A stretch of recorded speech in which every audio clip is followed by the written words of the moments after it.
All right. Awesome. Again, thank you everyone so much for being here. My name is Timberly Vogel. I am the Director of Community Engagement as well as a research assistant within the Black Studies Center. And I'm just here to welcome us all to the 3rd annual Black History Month conference. Regarding the death of Black Wall Street and the myth of the American dream, 1921 to 2021.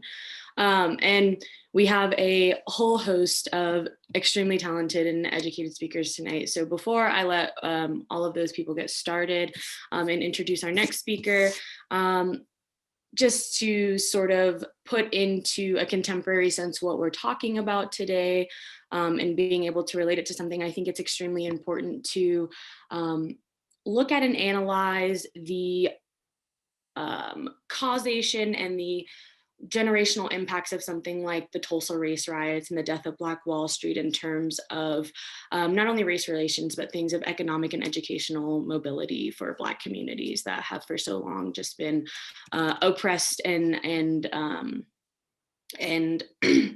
shoveled away from any type of success just by hegemonic powers, keeping them sort of in their place where they seem to be. And I don't know, at least after this summer, I can't help but think of how protesters across the nation and really the world, especially in Laramie, Wyoming, being sort of faced with these extremely aggressive responses to peaceful protest, and not necessarily from law enforcement agencies, but from, sort of just civilian militias and people feeling the need or feeling scared enough or feeling enough pressure to feel that whatever these protesters are standing for, or whatever they're trying to change, is ultimately a threat to the power structure and the people within power that have been holding and consuming that power by keeping others away from it, right? And being very strategic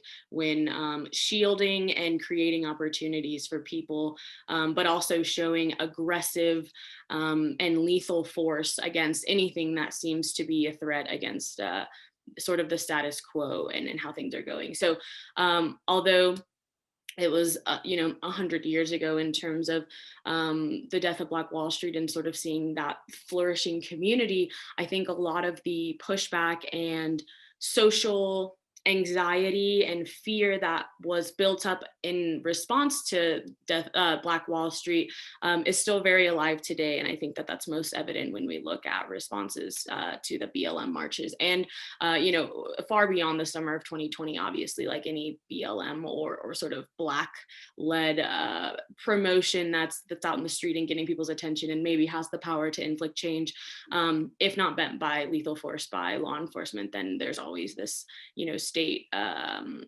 or community-led militias that work to ensure that the status quo and the placement of people on the social hierarchy remain the same. So that's enough for me.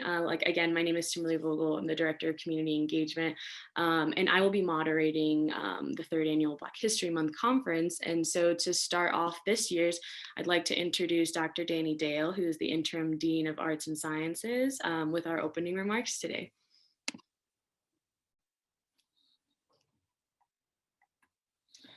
In the spring semester of 2020, ASUW, our student governing body called the Associated Students of the University of Wyoming, passed Senate Bill number 2699 for a land acknowledgement to be read at their ASUW meetings.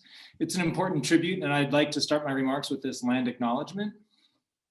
We collectively acknowledge that the University of Wyoming occupies the ancestral and traditional lands of the Cheyenne, Arapaho, Crow, and Shoshone indigenous peoples, along with other native tribes who call the Great Basin and Rocky Mountain region home. We recognize, support, and advocate alongside indigenous individuals and communities who live here now and with those forcibly removed from their homelands. Thank you, Timberly, and thanks goes to all the faculty, staff, and students who have worked very hard to organize so many interesting and meaningful events this month. I've heard Timberly provide introductory remarks at previous events, and I'm always so impressed by her knowledge and poise. You are a hard act to follow, Timberly. Black History Month is a time to look back and reflect. Looking back offers an opportunity to think about where we previously were as a society and to assess how far or how little we have come since then. For example, last week, Professor Fredrick Douglas Dixon and I remarked on an interesting story just published by local historian Brigida Blasi. In this article, I learned that the Union Pacific Coal Company in 1890 recruited 200 Black miners to come work in Dana, a tiny town in south central Wyoming that is no longer in existence. Unbeknownst to them, they were hired to not only work in the mines, but also to serve as strike breakers. When they learned the true meaning of their recruitment, they refused to go against their fellow Union brothers, the white miners they were brought in to replace. Many of these miners chose to stay and work in the Dana mines, and their insistence on a fair wage helped trigger legislation on miner compensation. This represents one chapter in a long and sorrowful story of worker rights and exploitation of minority populations. An interesting side note is that Dana was one of only 2 ever majority Black Wyoming towns. Since then, the history of African Americans in Wyoming remains just as complicated. I remember being riveted 2 years ago when the Black 14 were celebrated when they came back to campus in honor of the stand they took 50 years prior, a stand for which they were shunned and banished at the time. I was disappointed to learn my university had treated our own students like that, and I read every article I could find on the history of the event. Reflecting back on this past history brings obvious feelings of embarrassment and anger, but also gratitude when I think of how attitudes can change. Not only is Black History Month a time to look back, it is also a time to look forward, to make plans to help shape a more equitable and just American culture. Just this week, I heard about some interesting plans UW has for promoting more equitable searches when hiring new staff, faculty, and administrators. Efforts like these are grounded in what we learned from Black History Month events. I'm particularly excited by the work of Professor Dixon, who has stood up our new Black Studies Center. Such a center is providing a new sense of place and history to our students. Today's conference features UW student presenters and a keynote address on Black Wall Street presented by Dr. Ashley Howard from the University of Iowa. Though painful, these conversations are critical to a functioning and healthy democracy. Think of the distinct differences between the response to and the media coverage of the BLM protests last summer compared to that of the recent Capitol riot. To add salt to the wound, the Trump campaign originally scheduled a kickoff to its 2020 presidential campaign to occur on the Juneteenth celebration in Tulsa, the site of the Black Wall Street massacre. This move is reminiscent of a 1980 presidential campaign visit to Philadelphia, Mississippi, a town roughly 7 miles from the 3 Freedom Summer murders in 1964. Were these choices born of ignorance or spite? If it's a matter of ignorance, education is the remedy, and that's why we're here. Thank you.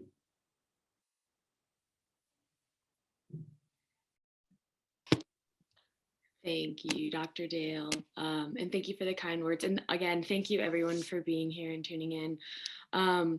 Just to double check with Dr. Dixon, are we okay if we get a little bit ahead of schedule? Are there any of the student presentations needing to be on a specific time? Oh, I think you're muted. Still muted, Dr. Dixon. Okay, I think we're good then.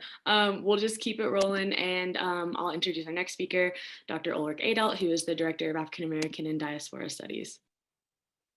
Thank you, and I want to welcome everybody to our 3rd annual Black History Conference at the University of Wyoming, part of University of Wyoming's Black History Month events. And I can just say, while I sort of organized this with my colleague, Dr. Fredrick Douglas Dixon, I think he really deserves all the credit, and it's been incredible what we've been able to do since he's come to join us here at the University of Wyoming.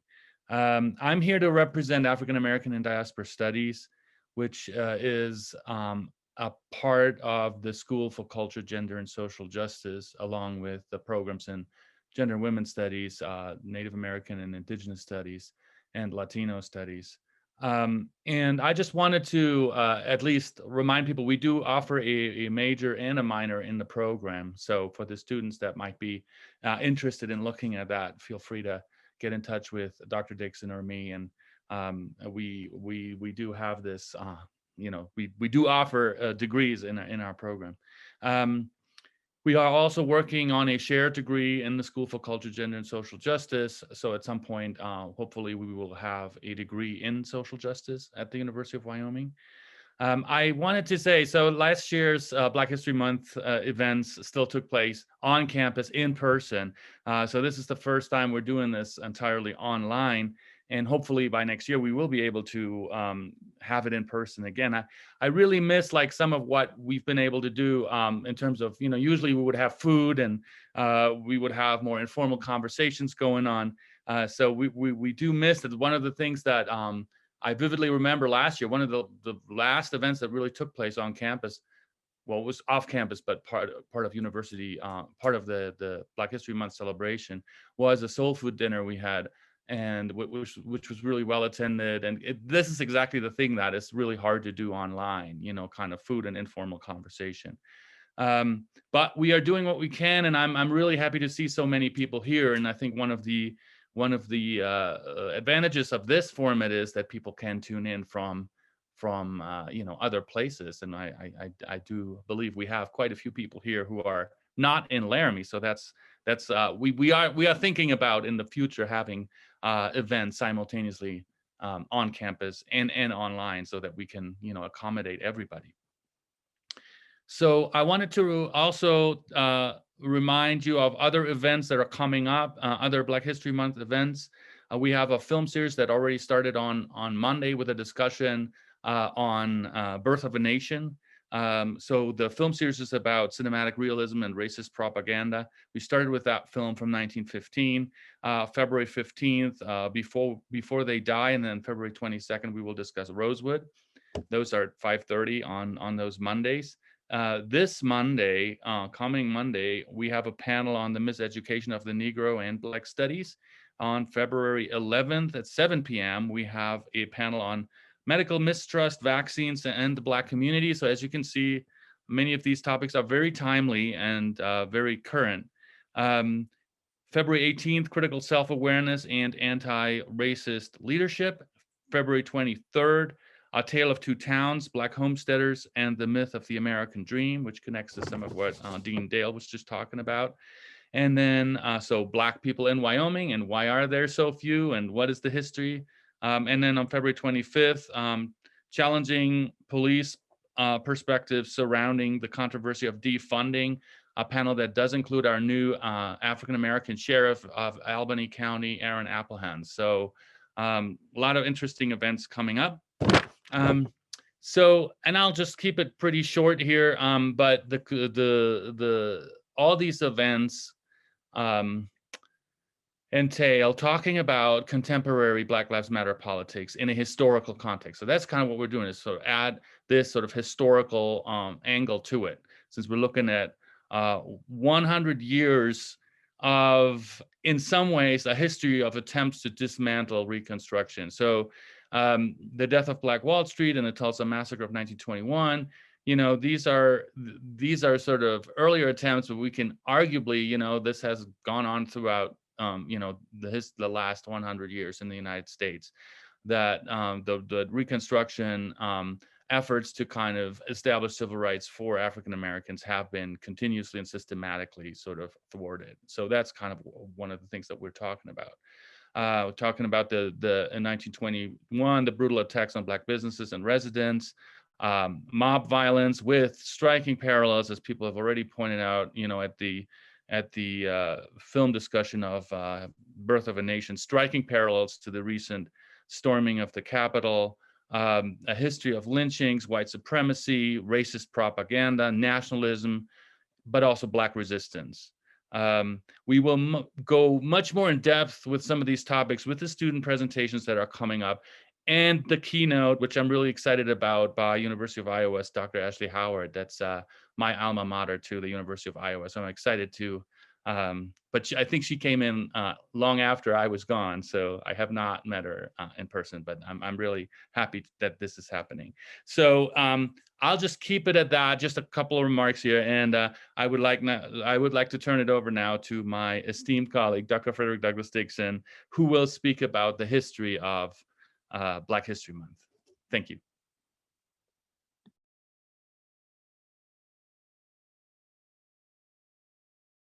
Toby, am I able to share my screen?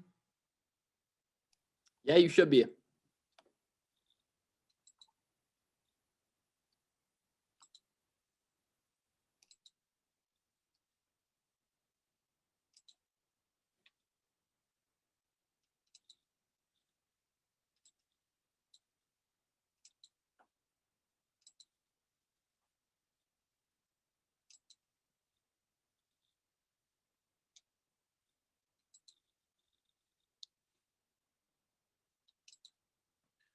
Good morning, everyone, and thank you for attending. It seems a little early this morning, but I've been so thinking about this particular day and being the third annual Black History Month conference, how time has gone right past. We started a couple years ago, and here we are now. So I want to thank those laborers who continuously put their own personal time into what we do. And I hope that you can look and see that we have a month long of events, but they don't come out of a vacuum. I have students and young people who work with me every day to make sure that we have the opportunity to give you what we call a programmatic effort and endeavors that challenge the mainstream narrative. And that's what we live by. And I'm so proud of those who work with me. As you guys have met, you see Timberly Vogel, who's the Director of Community Engagement and the Research Assistant, who's always in the midst of social justice activism. And I mean that not to say that in public, but if you know Timberly, it is what she does.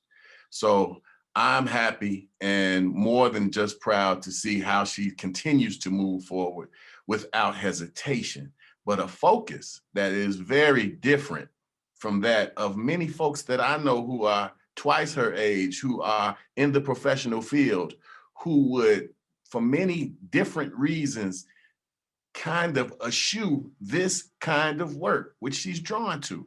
So it draws me to want to work harder to provide more avenues. And I have to say, thanks to Toby Thompson, who works with me every day. And Toby Thompson is this dynamic young man, and you're gonna hear about his research today. And I can guarantee you this, for the masses of you who are within the sound of this conference, you will hear something that you've never heard before and seen it in a way that you've never seen it before. I hope that you stick around for it because it will be enlightening. But it's now my job to talk about the history of Black History Month. How did it come about? The way that we look at it now, the value, and some good questions to think about. Does Black History Month need a makeover? I think that's a really good question to put on the table right now in 2021 while we're watching the world change. And in many ways, what I do believe that we're watching as an entire planet is the crumbling of white supremacy. We're watching it through pandemic. We're watching it through what we see as politics. We are seeing a new world come about. And for many of us, that can be stressful, but for others, it's liberatory. So as we continue to be here today and to talk about Black history, then we need to understand not just the tree or the fruit, but the root. And the root in itself comes directly from Dr. Carter G. Woodson. And the G is for Godwin, Godwin, Godwin. If we think about the symbolic interaction and importance of his name, somewhere in his name is God. Now, many of us can't understand sometimes or have strong beliefs against there being a higher being. But in many ways, I think he represents naturally what we can understand as something that's being guided by a much higher being.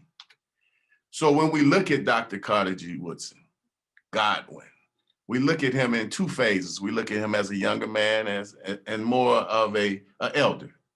And what we understand is from his thought came what we know now as Black History Month. But there was a trajectory.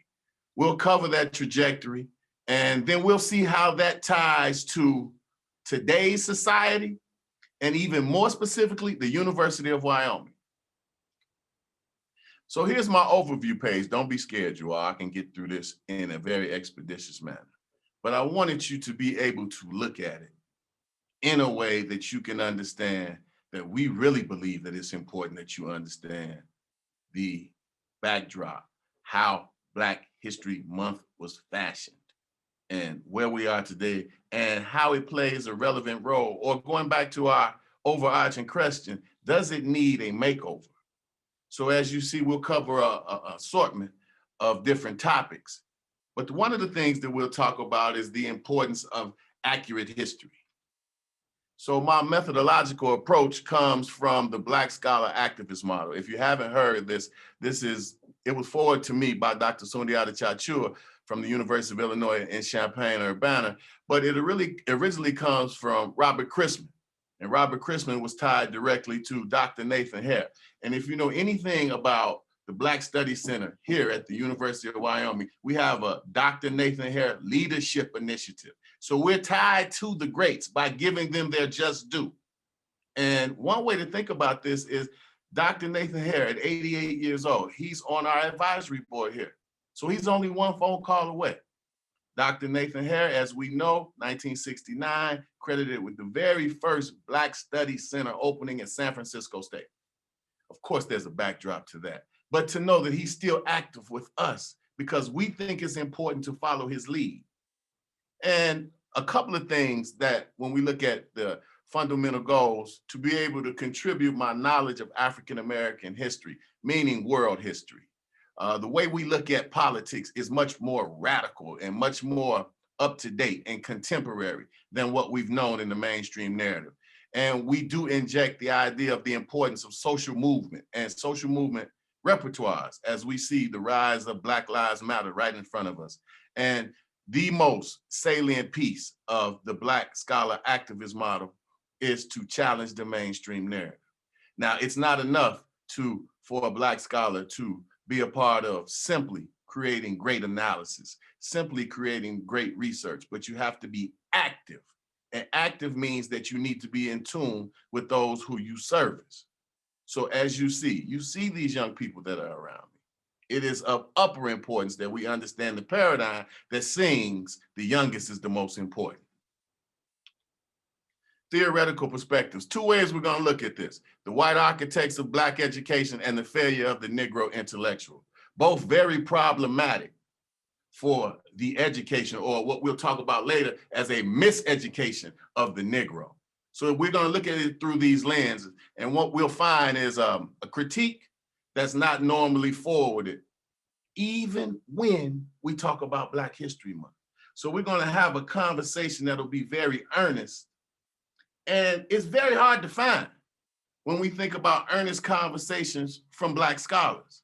Yeah, because I'm in the field, I know where to find them. But for someone who's young, who's striving to become a young Black scholar, it's very limited on what they can look to outside of some of those things that are traditional.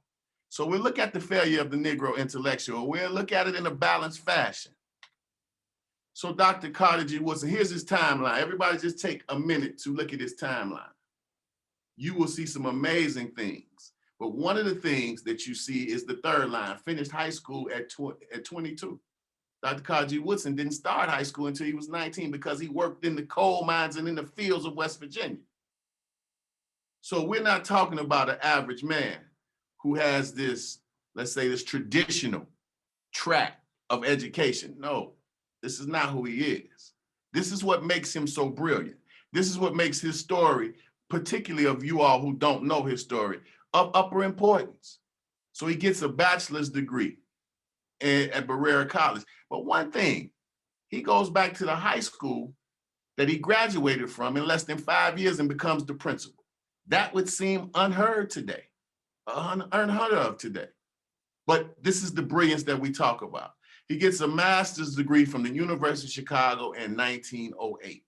I read an article about a month ago that the University of Chicago students are still, right now in 2021, calling for ethnic study. So imagine what his atmosphere and his experience was like at the University of Chicago in 1908.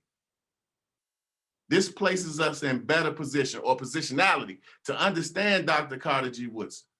So I know for years and years, the University of Chicago has been notorious in how they research Blacks as subjects.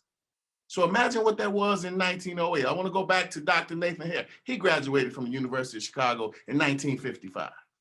So imagine the civil rights movement and the University of Chicago. Well, they're still calling for ethnic studies right now. And no reply, if you will. So imagine being the second Black man to receive a PhD from Harvard University, 1912. Well, we should all know the first Black man who graduated Harvard University, Dr. W.E.B. Du Bois. So you can have your choice of Dr. W.E.B. Du Bois or Dr. Carter G. Woodson, but what you find here is two amazing scholars. Just imagine what the atmosphere was like. I think about the atmosphere here at the University of Wyoming in 2021.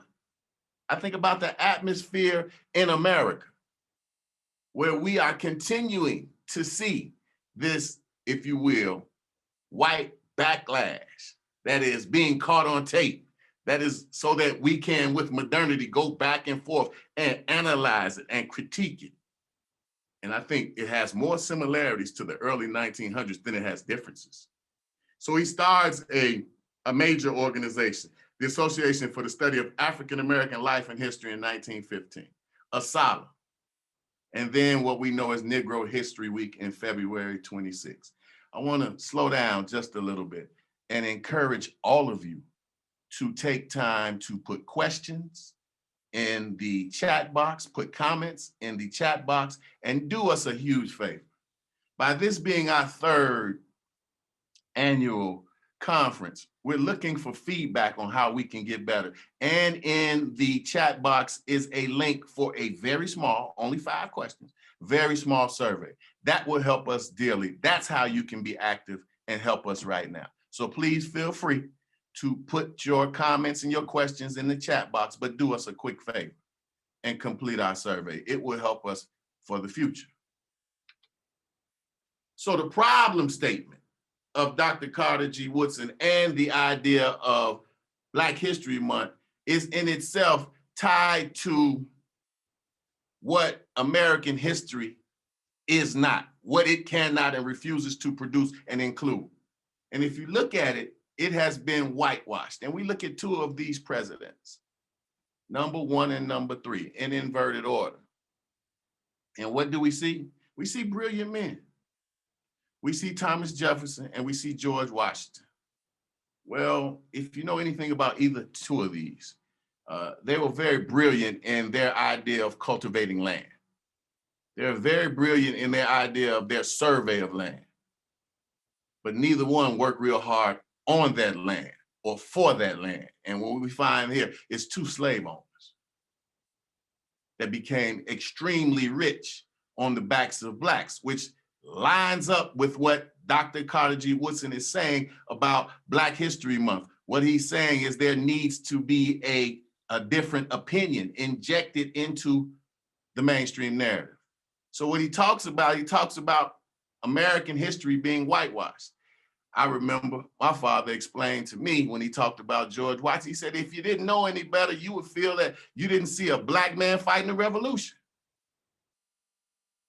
which is entirely incorrect. So when we think about the historical discourse in this whitewashed narrative, diversity is left out, atrocities are glossed over, and triumphs are omitted, which creates this iconic whiteness, which we are taught to bow down since our earliest infancy.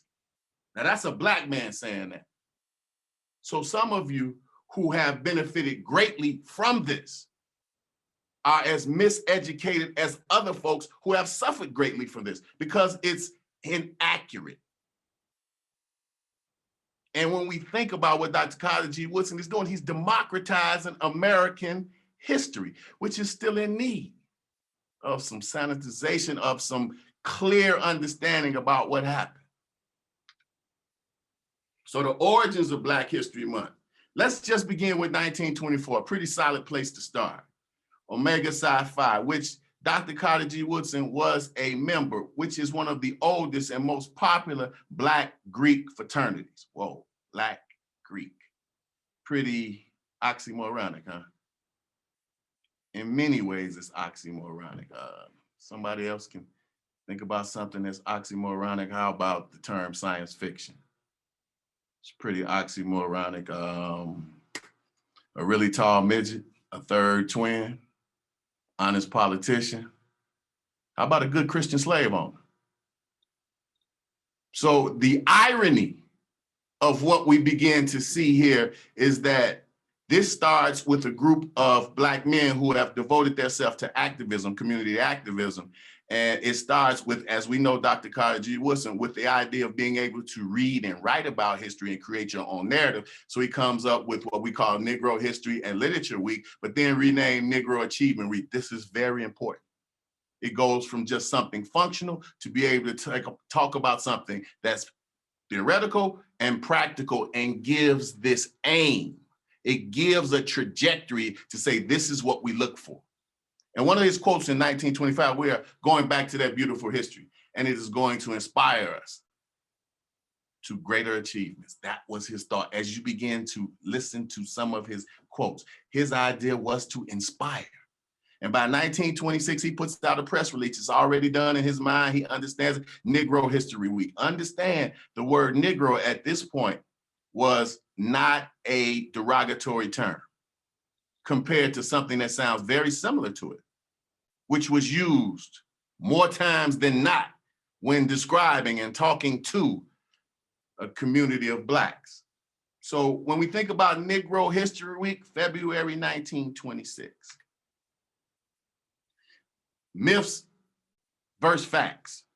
So why February? Well, you know, most conversations will surround, particularly those of us who are not attuned, will say, well, why did you choose February? It's the shortest month. And then there are other folks who would not be attuned, would say, they gave us the shortest month. That's they is the power dynamic that when Blacks talk to the power structure, they say they. So they said they gave us the shortest month. Let's clean some of that up. The idea was there was this the affinity by Dr. Carter G. Woodson for Frederick Douglass and Abraham Lincoln, whose birthdays fell in February. Here's the one thing that you don't understand. Well, maybe some of you do. I mean, generally speaking, a couple things that were not to be had secured for a slave. Shoes that were functional because he could run away, and to know his birthday. These were the ways that they erased history. So Dr. Carter wasn't adding history, but to think about that, to not know your birthday. So Frederick Douglass' birthday is known as Valentine. Why? Because he was given to it by his grandmother. His grandmother said, that was my sweetheart. So when we think about how some of these things come into play, we're pointing out more and more how this history has been erased and the need for Black History Month.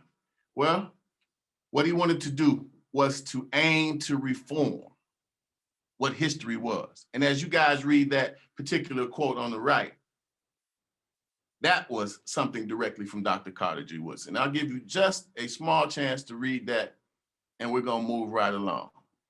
If we were all together in a room, I would ask you, y'all all right? And since we're virtual, I ask you the same thing, y'all all right? Because we're going to keep moving, and we're going to get into more in-depth ways of giving a critique of Dr. Carter G. Woodson, which is needed because we all should be able to stand the critique.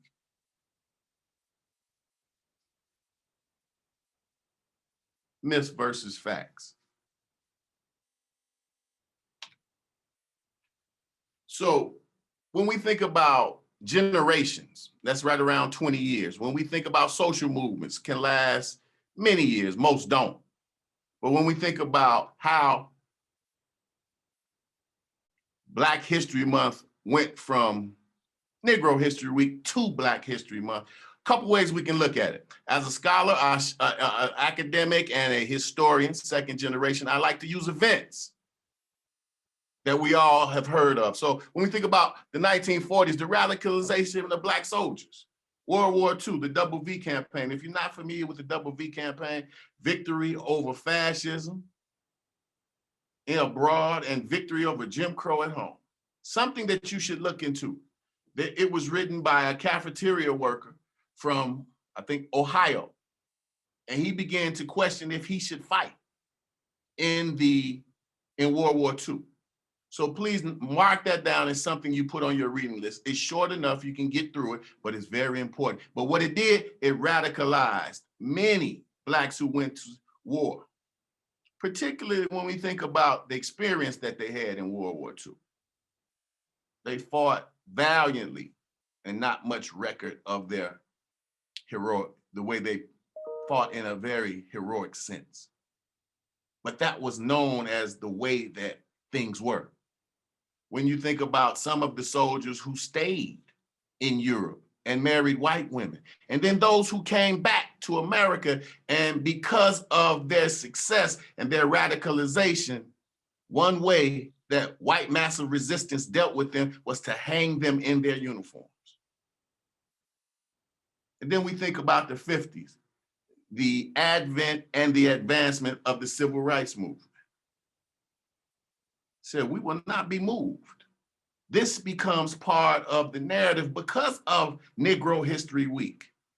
The pressure from the Black Power movement, where they go from wanting to integrate into white established institutions to wanting to control the institutions in their community. So by 1976, you see Black History Month. So Dr. Carter G. Woodson's, one of his seminal books, and there are many, one of his seminal books is The Miseducation of the Negro. Just think about that title, The Miseducation of the Negro. Now there's a book that comes before that that most folks don't talk about in a sequence. There's The Education of the Negro that comes right before it. So all of you professionals, and those of you who are just of the mind of expanding your current knowledge should read this book. But it should be mandated for those professionals, particularly at the University of Wyoming, who deal with Black students. Now, this is my third year telling you you should read this book. It's of upper importance. And I think it's pretty ironic. I think it's pretty interesting to think that if this same presentation was given by a white scholar and he explained that you should read it, you find more value in it. Well, I'm explaining it again to you for the third time. You should read this book and you'll have a clearer understanding of what it looks like in higher ed and why it is the way it is. So if you think about this quote, he says, the mere imparting of information is not education. Above all things, the effort must result in making a man think and do for himself. If we stop right there, our first critique is that it's like taking a picture, boom, boom, boom, boom. You take pictures all the time, selfies, things of that nature, boom, boom, boom. You take a picture, who's the first person you look for? You look for yourself. It's a natural reaction. But if you're not there, then you're forced to look to someone else. So when I think about his last part, said making a man think and do for himself, no. What formal education in America does is make a Black man think like he's a white man without privileges. So it's very complex. And I think we're about to get down to the root of it. Chapter 1.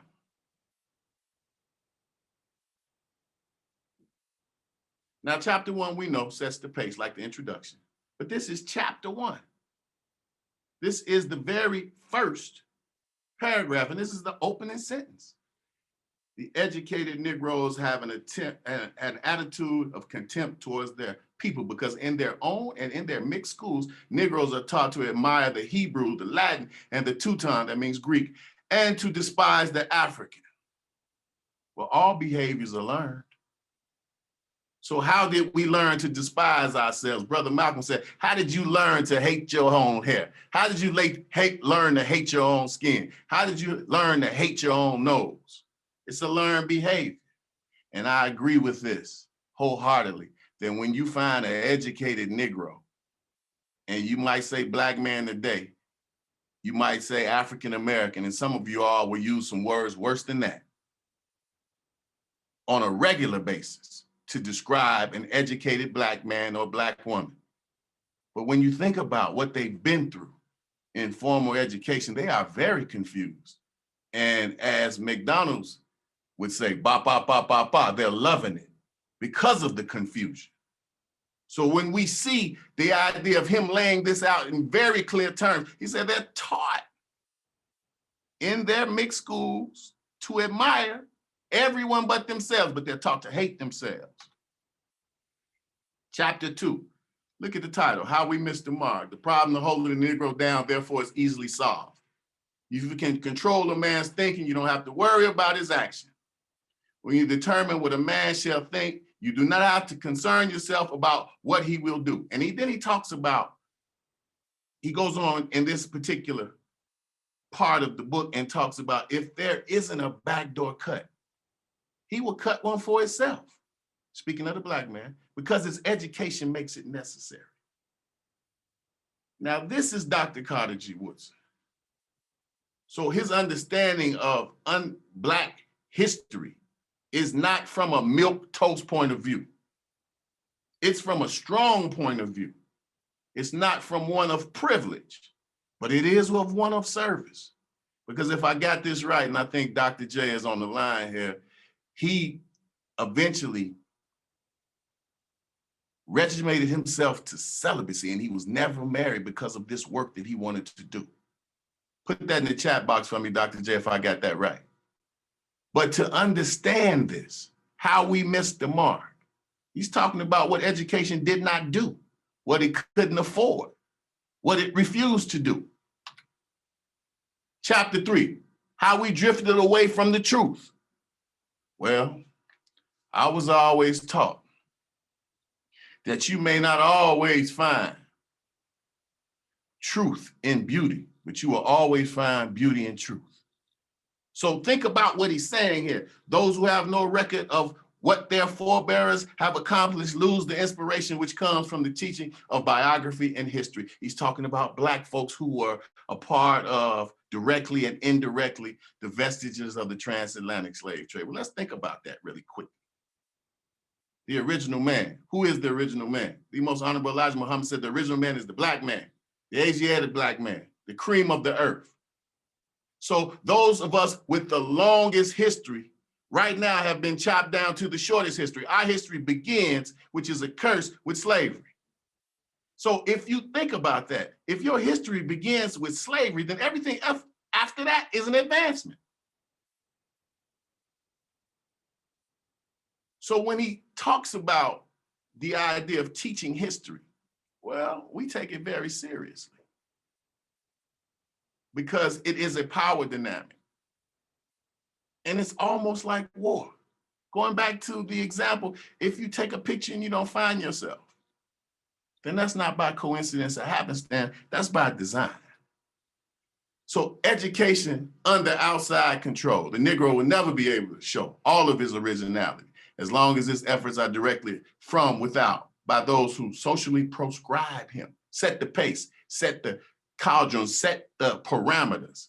Such friends will unconsciously keep him in the ghetto. I would be willing to challenge Dr. Carter G. Woodson on that. Pay more attention of those who consciously keep him bound in the ghetto. But I don't call myself challenging him. But that would be something I would love to discuss with him. So I would have you read the rest of the chapter heading, because we know when we talk about a chapter title, it's symbolic.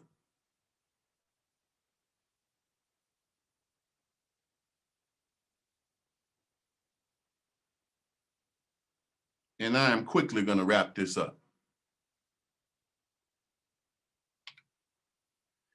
When we think about the theoretical perspectives, the white architects of Black education, Dr. Carter G. Woodson said this: to handicap a student by teaching him that his Black face is a curse, and that his struggle to change his condition is hopeless, is the worst sort of lynching. Kills one aspiration, dooms him to vagabondage and crime. That's why you don't know exactly what to do when you see young Black men, particularly when it does not affect or does not have a consequence about you not knowing. It doesn't have a monetary value about you being vested. So Bobby Wright, the first Black man to graduate the University of Chicago with a PhD in psychology, he wrote a piece called Menticide. And I say that you should get this piece too. Menticide talks about your mental capacity like it is suicide or homicide. It's everywhere. One finds Black and white in close proximity to each other. Whites are in control, whether it's Chicago or Zimbabwe. I think we can all, particularly those of us who are tied to veracity, can agree with this. even when we think about how it ties to this particular institution, which is nothing new, but it is business as usual. And if you underestimate these mechanisms, then you underestimate the idea of systemic control, which spins on its own axis. Failure of the Negro intellectual. They call it playing the game. I've never really been real good at it, playing the game. Well, I would be able to blame that on those who came before me, more specifically my father. So this is something that you have to be taught too. So when you're taught something else, it looks maybe sometimes a little different. But when we think about being a good Negro, that means you don't necessarily say things that you believe are true. And those connections to truth seem to dissipate the more and more you ignore them. So our good friend John Lewis, he talks about good trouble, but here's my question. Who sets the parameters and the definition of what's good trouble? Surely it's not John Lewis. Surely it's those who from the ruling regime. And how do we talk about a miseducation today?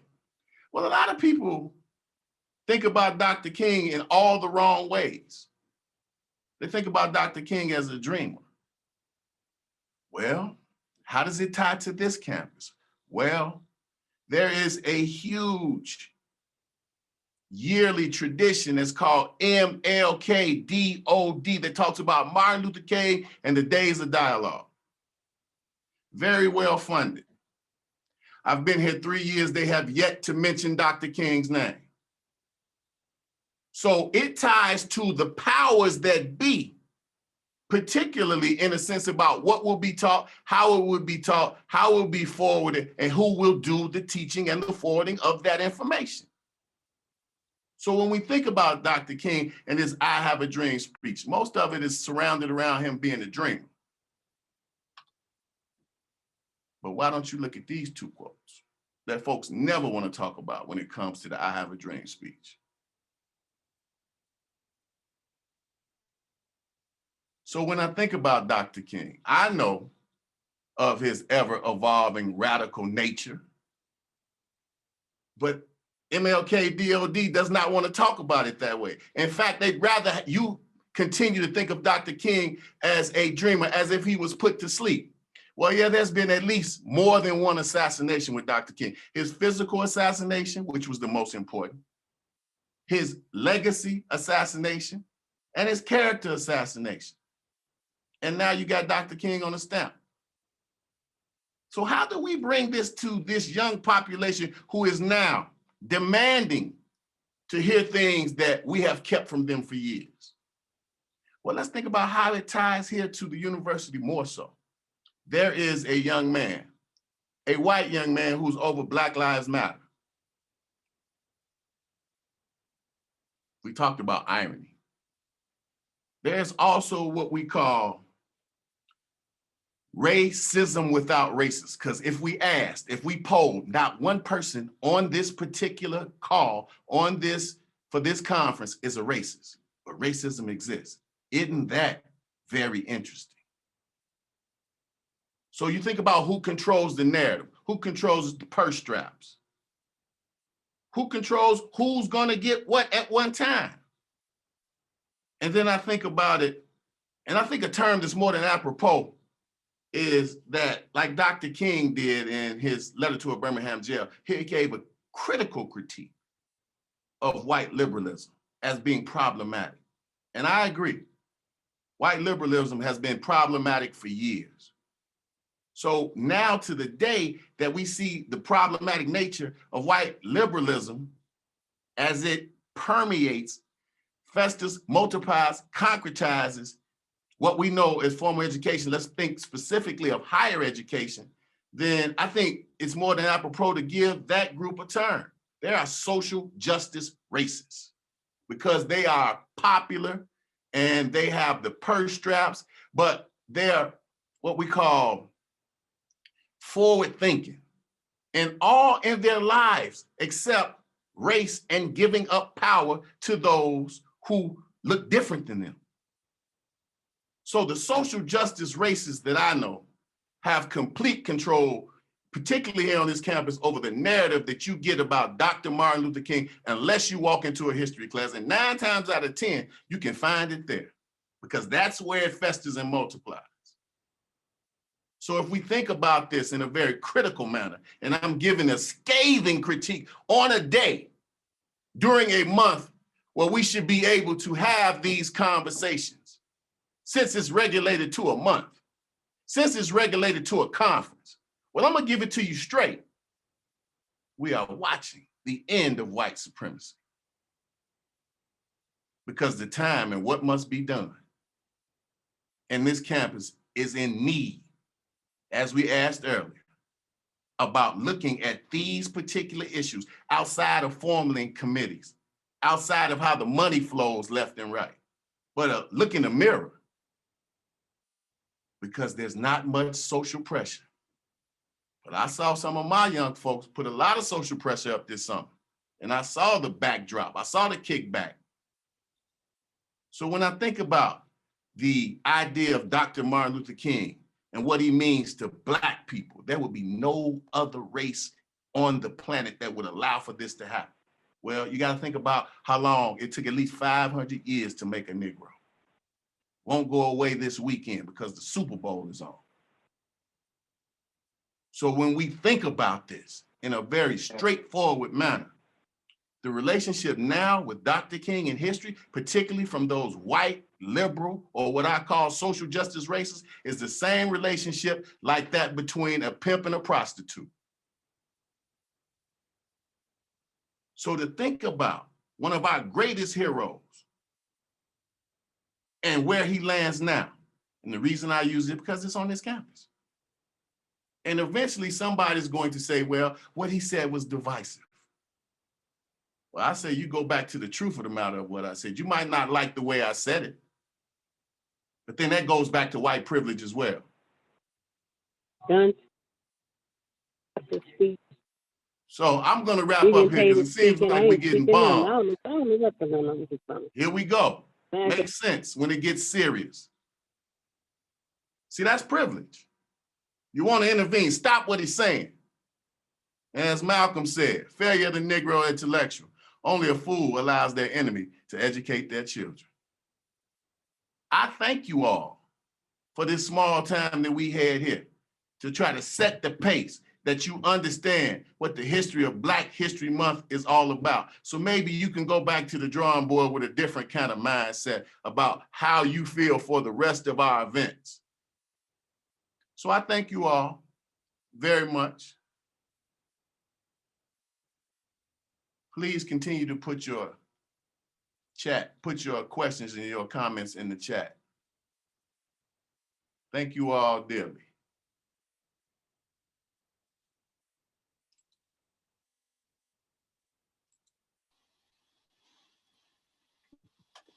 Thank you, Dr. Dixon. Some questions or for Dr. Dixon? I see a question in the chat. Yeah, so Dr. Dixon, if you want to take just 1 minute before we get into the student presentations, please expand on your critique of ethnic studies at the University of Chicago. Well, there was a news article about 2 weeks ago, and students who remind me of you, Timberly, were calling for a Black and an ethnic studies program, which means they're void of it. And they're calling for it now. Now, I have a really close friend who teaches in that department. And Adam Green is very brilliant. And I know what he does in the classroom. Adam Green is historically bound to Little Rock 9. That's Ernie Green's son. Ernie Green was the very first and only graduate of that group. And he's a Yale grad. And he's brilliant. But the students, like many of us, are full of discontent on what we have now is this formal Eurocentric education. And I think that the masses of you all don't know, because our students in these classrooms are calling for much more than we are presenting, much more than sometimes we can provide or are capable for. I watch it every day in a very monolithic crowd. And it's not what they're saying. They write it in evaluation so that someone will pay attention. But what happened at the University of Chicago, I think that was from 1892, the Rockefellers. They're calling for ethnic studies. We would figure as well established of this intellectual genius that we found on the University of Chicago campus, it would be a little bit easier. And we would also find that it would already be in place. But they're calling for something that's void. But they're continuing to call for it. And that's what that article was about. Awesome. Thank you for that. Is there any other questions before we jump into the student presentations? And there will be another Q&A session after those. How much time we got? Because I would rather hear from the students at this point. I think my job is done. Yeah. No, so we have, Question. oh, go ahead. So, sorry, I'm trying to start my video here. Oh, here we go. So, Dr. Dixon, you mentioned not letting other people control the education of your children, maybe not having African-American interests in mind. What about comprehensive school choice, putting control of the education funds, especially K through 12, in the hands of the families and the students so they can choose parochial, charter, government, home schools, private schools, whatever they want? Is that a solution? I'm not one who supports the idea of what we know this far as legislature. We know that's what drives, and I hope I'm answering your question about this, but I think anytime you look at an education, couple ways to look at it. Is the education finite or infinite? Well, that's easily said with K through 12 education in America. Why does it rank so low? Because it's very finite. But I do believe that there is value in being able to educate from outside of a school setting. But if that's controlled by the same group that's controlling the K through 12 education and all formal education, then you'll find yourself looking at, and I think that you make a great point, but I think you'll find yourself with answers that can never be answers, explanations that can never be explained. But I do believe that there should be a choice with your taxpayers' dollars. But when we think about taxpayer dollars, then we begin to look at how impoverished areas versus those areas that are privileged. So there's always cleavage in between the two. We don't need more teachers, we need better teachers. We don't need more administrators, we need better administrators. So I think from the very beginning, it's a finite education, and I think it's run its course for the masses of folks, and that's why you see your students so dissatisfied. And that's why they don't want to go to school. So I hope I answered your question, because I'm not astute enough to talk about K through 12 education like an administrator, but I give a critique of it as what it's already done or what it hasn't done. Thank you. Perfect. And we can circle back to questions for just anyone that has spoken today, just to be respectful of the students' time. So Toby, if you're ready, you are our first student. I am so excited about Toby's presentation. I think you guys will find it extremely innovative. But if you look at the core of what he's saying and this event that he's discussing, please open your mind to it. I've been waiting for this for quite some time, Toby, so. All right, I will get started. First and foremost, a huge thank you to Dr. Dixon for letting me be here to present my research. And just a big thank you for all the work that I get to do with him and everything I get to learn from him. It's just a continuous rain of blessings. So thank you, Dr. Dixon. And on that note, I will share my screen and get started. Oh, whoops.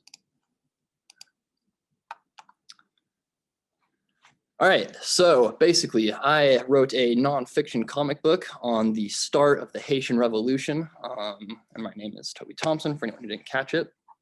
And that is sort of what I will be talking about today. So first off, I just want to talk about my purpose / inspiration for making this comic book. And first and foremost, I just think that the Haitian Revolution is one of the greatest stories ever lived by humankind. And one of the most important events in world history, quite frankly. So that is the main inspiration, is just wanting to teach this story that I think everyone should know. Before I go on, I just kind of want to talk a little bit about what is the Haitian Revolution for anyone who hasn't heard about it. So the Haitian Revolution is the only successful slave rebellion in the history of the Western world, perhaps the history of history, to my knowledge. And essentially on August 22nd, 1791, the enslaved people on the island of what was then known as Saint-Domingue revolted against their French enslavers. And in the 12 years that followed, they defeated their French enslavers, they defeated British armies, Spanish armies, and by 1804, they had conquered the island, and they established a new, free, independent country known as Haiti.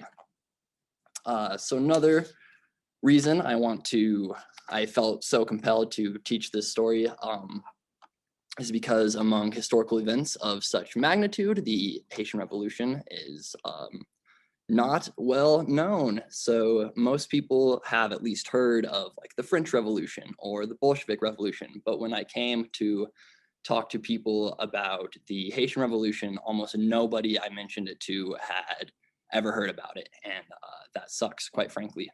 And I will say specifically to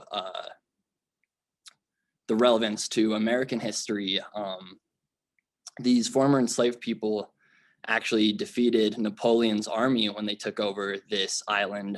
And at the time, it was the largest producer of sugar in the entire world, and I think produced up to half of the world's coffee. So when they took this island from Napoleon, they bankrupted him, and that forced the sale of the Louisiana Purchase to America, which is the largest land purchase in American history, which seems somewhat relevant to American history. So why don't we learn about it? And I have two theories on that, at least two reasons why we don't learn about the Haitian Revolution. So the first is intentional, institutional design. Of course, a country that hides its own Black history, even its own recent Black history, is going to be slow to teach international Black history, to say the least. And sort of adding to that, a country that still profits greatly and relies heavily on incarcerated Black people is not going to want to promote stories about Black self-liberation for obvious reasons. The second main reason I sort of came to is just the historical complexity of the event, which is a lot less sinister than the first reason. But basically, there's a ton of different countries involved in this revolution. All the main characters, if you will, have really complex, hard to pronounce French names like Jean-Jacques Dessalines and Toussaint Louverture. So it's just not necessarily the easiest thing to teach about. And the last component of my inspiration, why a comic book?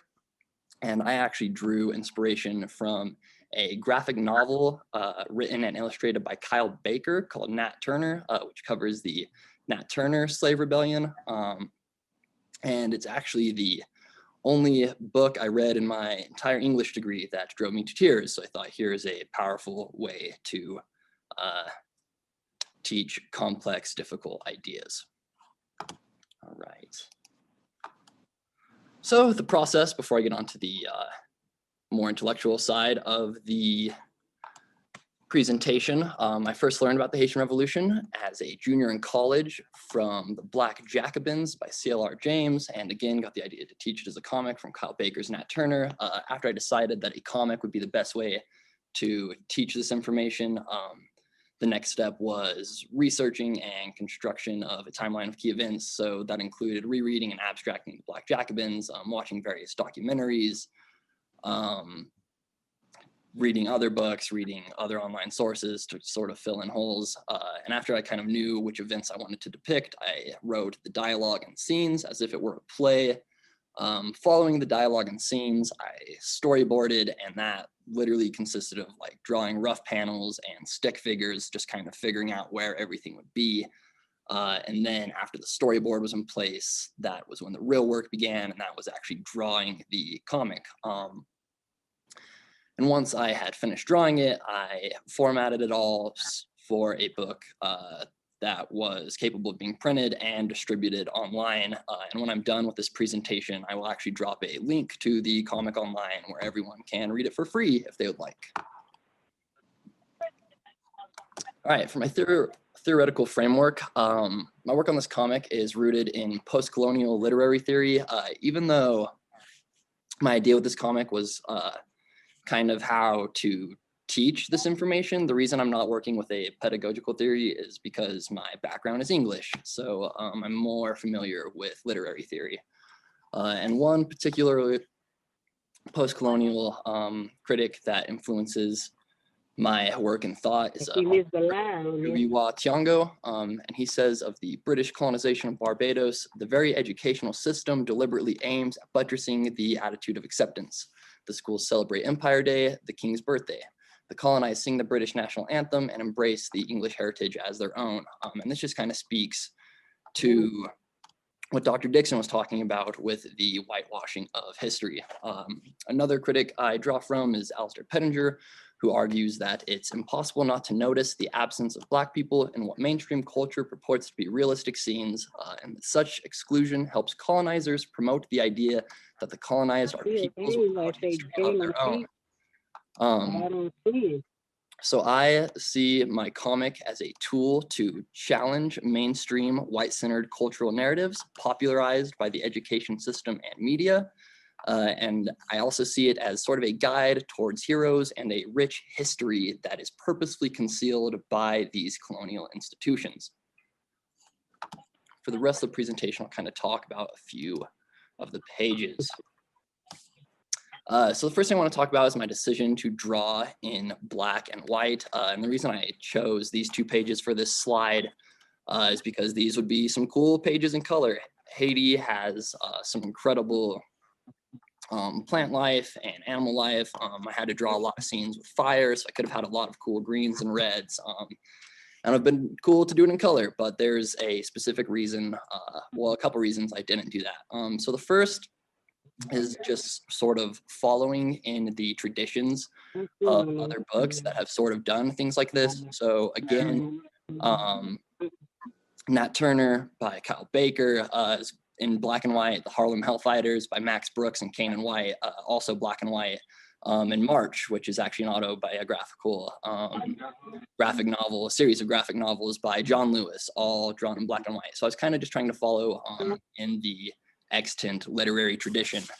But more than that, I really wanted to be forceful in the assertion that slave societies boil down to white people torturing and abusing Black people on the basis of nothing more than skin color. And the reason I feel the need to be forceful with this assertion is to combat commonly employed white supremacist rhetoric that tries to downplay the severity of historical white atrocities. So for example, sometimes you'll hear the argument slavery is about economy, not skin. And it's like, sure, but an economy where Black people are subjugated to the lowest economic class for no reason besides their skin color. And you read something like Eric Williams' Capitalism and Slavery, which like traces the historical ties between economy and slavery. And even then, sort of when the African slave trade first started, you know, it was always about skin color. Like, these people look different than us, so we are going to torture them so that they will basically be the lowest class of our economy system. And you hear similar rhetoric. A more popular example that you hear today is, you know, the Civil War was about states' rights. It's like, yeah, well, a state's right to what? Enslave Black people. So again, I just really, I felt like the choice to illustrate this in black and white was necessary. All right, so the next thing I really want to talk about was religion. And this page on the left here is the Block-Kamen ceremony. This was the first night of the revolution.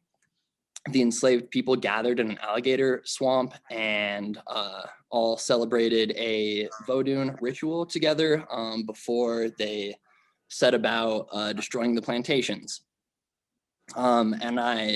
In depicting this, I followed traditional depictions of the Block-Kamen ceremony. So you have the Mapu tree, which is pretty significant and always in paintings of this event. You know, you have the alligator swamp, the animal sacrifice, Duddy Bookman's prayer verbatim. But the one thing I kind of added that hasn't really been depicted historically is Ogun, the Vodun god of war in the sky up here. And I really, really wanted to emphasize the Vodun religion rather than just the ceremony itself. So going back to Alasdair Pettinger's quotation, one of the ways colonizers try to turn colonized people into peoples without history, quote unquote, is through the eradication of their spiritual traditions. You know, one of the first things whites did when they enslaved Black people was indoctrinate them with Christian Bible passages explaining how enslavement was God's will. And I think these pages are important. So for one, you can see these, the burning of the crucifix necklaces. It's an outright rejection of this white religion that these white enslavers used to justify enslavement. But even more important than the outright rejection is the just highlighting the importance and power of the Black religion of Vodun.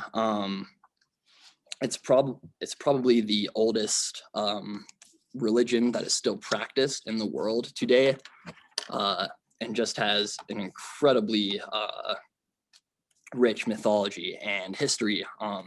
And just kind of a fun fact to sort of see the whitewashing that takes place today. If you Google how old is Hinduism or what is the oldest religion in the world, you'll get Hinduism at 4,000 years old. But then if you Google how old is Vodun or voodoo, it'll tell you that it's 6,000 years old. So we get this narrative that, you know, Hinduism is the oldest religion, but really just a simple Google search proves that that's a lie. And what's interesting is that a lot of religions actually kind of steal beliefs from Vodun. So the last thing I kind of want to talk about, as I mentioned my theoretical framework slide, just a guide towards heroes.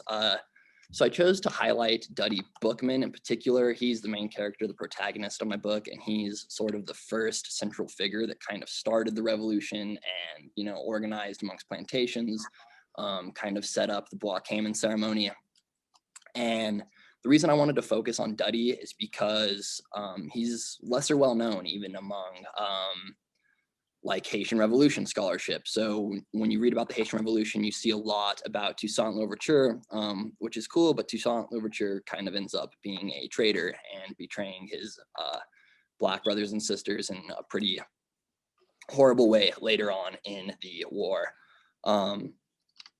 So I just wanted to kind of counter even the mainstream narrative that surrounds the Haitian Revolution. And on top of that, Duddy Bookman is just amazing. He's just an incredible historical figure. And I strongly encourage everyone to read up on Duddy Bookman after this. And even more importantly, I think, than just illustrating Duddy is this page on the right here.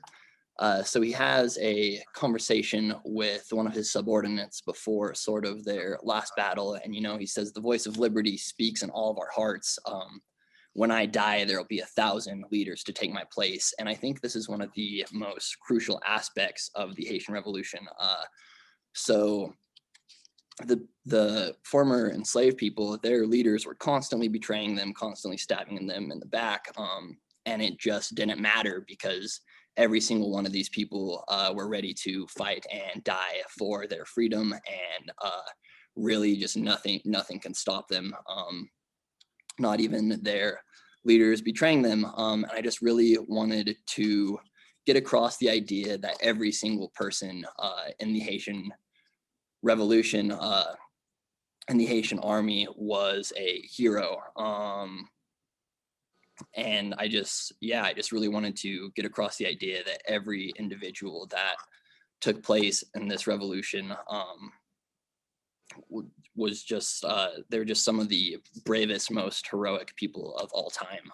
And I think that's a really important aspect to highlight. And that is my presentation.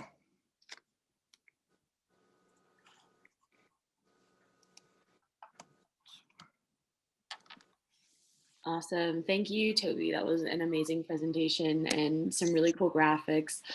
Just a reminder, we're going to be doing a Q&A for all of the student presentations together at the end. So either type your questions in or save them and we will ask them later. But just for time's sake, we're going to move on to the next student presentation. But before we start, I just want to remind everyone to double check that your phone or computer is muted, just in case there's any background noise or anything that interrupts the speakers and we don't want any distractions going on. But other than that, I think we are ready for the next speaker. And my computer has frozen, so I'm not sure if it's Jaida or... No, it's supposed to be me. Okay, cool. Awesome, you are good to go then. Sorry, Jaylen. Yep. My screen here.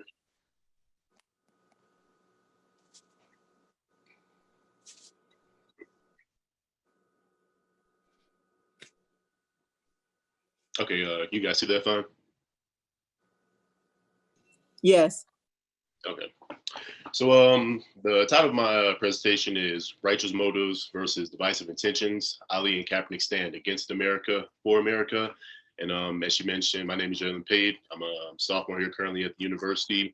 And then just a little background on why I chose this. So back in 2016, Colin Kaepernick, obviously he was all in the media because he was kneeling during the national anthem for football games to protest police brutality in America. And like I said, it was all in the news, it was all in the media. You couldn't miss it with, you know, everybody from other players to the president tuning in on it. And then, so that was originally piqued my interest. And then as I started to do more research on this project, I realized that Ali actually had a lot of similarities back with Kaepernick when he was protesting the Vietnam War. And that's kind of how this idea came together because both of them, it kind of ties together in this key idea that both their protests, they were misinterpreted by the public and the media. And then their narrative of the protest, it was twisted against them in a negative way in order to villainize them. And then it all ties to my working thesis of my actual paper, which was that patriotism in America has injuriously become mixed with racism. So just an overview of what I'm gonna be doing here. So I have my methodology and then also the definition of what I'm doing, my research questions, literally what did I do? I'll give a brief background of the topic, and then my main part of the findings I split into 3 categories. So that's the social findings in the narrative, the economic findings in the narrative, and then the political findings in the narrative. So in methodology, what I chose is narrative, and the definition of this is presented as a story with themes and can reconcile conflicting stories and highlight tensions and challenges, which can be opportunities for innovation. And the reason why I chose this is because I'm analyzing 2 different individual situations in Ali and Kaepernick. And then I'm doing that in order to draw similarities from both of them to support that there is a central overarching theme. And then in that case, this overarching theme is that people change the narrative of the protest to villainize them. So my research questions, I had 4 of them. The first was, how were the protests by Ali and Kaepernick perceived by the media? And then that leads into the second one, which was, what was the actual intent of their protest? The third was, why or how was the narrative of their protest flipped? And then lastly, what effect did the aftermath of the protest have on the protesters and then also those around them? So what did I do? Utilize content analysis to examine Ali and Kaepernick's legacies of activism and protest. And the main thing here is multiple themes emerge, and these are my 3 categories of my findings. So we have social, economic, and political. And then just to give some brief background info, so Muhammad Ali, in 1967, he was drafted to the Vietnam War. He refused because he was a conscientious objector, which is something I'll get into more later. As a result of that, he was fined, he had his boxing license revoked, and then he'd eventually be sentenced to prison. With Colin Kaepernick, he started protesting during the beginning of the 2016 NFL season.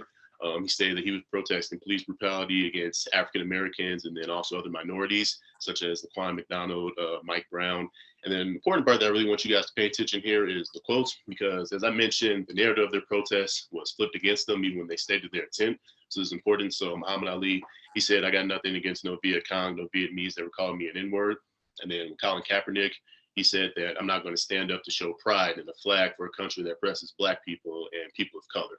Like I said, that's important to remember because the whole key thing in my project is how that was flipped against them. And then they changed that. So my findings, like I said, social, economic, political. I'm gonna start with the social side of it. So with Muhammad Ali, he was protesting unethical treatment of African Americans in the United States. And then as you saw in that quote, he had stated the disparaging treatment of the African Americans as his rationale. So during that times, African Americans, they were still being lynched at their protests. They were being unjustly arrested. They were abused constantly, dog sends after them, water on them, you name it. And then, so he was lambasted by the public for his decision, obviously, and then labeled as anti-American. He was a coward, scared to go to war and fight for his country and all that. And then this is where the similarity ties in. So Colin Kaepernick, he was protesting police brutality towards African Americans, as you saw in the quote. He also stated disparaging treatment of African Americans as his rationale, and then he was also lambasted by the public for his decision. Then one thing that you really saw with Kaepernick, he was obviously labeled anti-American, but then also the whole thing out of touch is what you really saw come with him, and this is something that I touched on in greater detail in my paper. But it's this whole thing, especially with African American athletes in general, that a lot of times when they speak up on issues like that, they get kind of like wealth sort of like or status shaming against them, and it's like this. It'll be like, how does Kaepernick have the nerve or the audacity to complain about the treatment of African Americans when he's this privileged millionaire and he's in the NFL making all this money and he never has to worry about this stuff. But really, that's ignorant because they're trying to invalidate him just because he might be in this better situation than the people he's protesting for. But then that's all the reason why it's more important for him to use his platform and stick up for those people. We talk about the standpoint theory in class, and it's helping the most marginalized groups of people, and that's what he did. And then also in this picture right here, I'll get into a little bit more of this later, but you say her sign says, "Have you thanked the vet lately for your right to disrespect our flag," which is kind of ironic, but like I said, I'll expand on that. And then we come into the social narrative, which they both kind of tie together with each other. And that's both protests, their refusal to conform to the country's demand of themselves. In Ali's case, that's going to war. In Kaepernick's case, that's standing up for the flag. And then the same detractors demanding acquiescence from Ali and Kaepernick were the ones ignoring their motives for protesting. So with Muhammad Ali, like I said, he stated the disparaging treatment of African Americans still at home, yet, they want him to go across the sea and fight in Vietnam. But, obviously he didn't want to do that because he wants to focus on the issues here first. Same thing with Colin Kaepernick. He's stated that police brutality was the reason why he was protesting, yet people immediately flipped it to this whole thing where he was against the military and tried to turn that against them. And their detractors, they instead sought to punish them by terminating their careers and vilifying them. And the total terminating career part, I'll get into that more on my economic slides. And then label as cowards and sons of bees. And then the sons of bees part is a specific reference to Donald Trump, who was the president at that time. And then also talk about a little bit in my political part. But the main thing is how somebody like Trump, with the platform he has, which is the biggest platform being the president, he inserted himself into this situation and then, said that about Kaepernick, other NFL players as well. It immediately turned all this innate bias. There was many people who never even heard of Colin Kaepernick before, but then now that Trump was against them, they were also against them. It kind of just led to, like I said, the downpour of criticism against them. So moving on to the economic part of this. And then you're going to see kind of a split here. For Muhammad Ali, I said that the economic consequences, they were very direct and blunt, whereas Colin Kaepernick, it was more covert and subtle, kind of more under the table. So with Ali, he was fined $10,000 for refusing draft introduction. That's about $80K in today's money.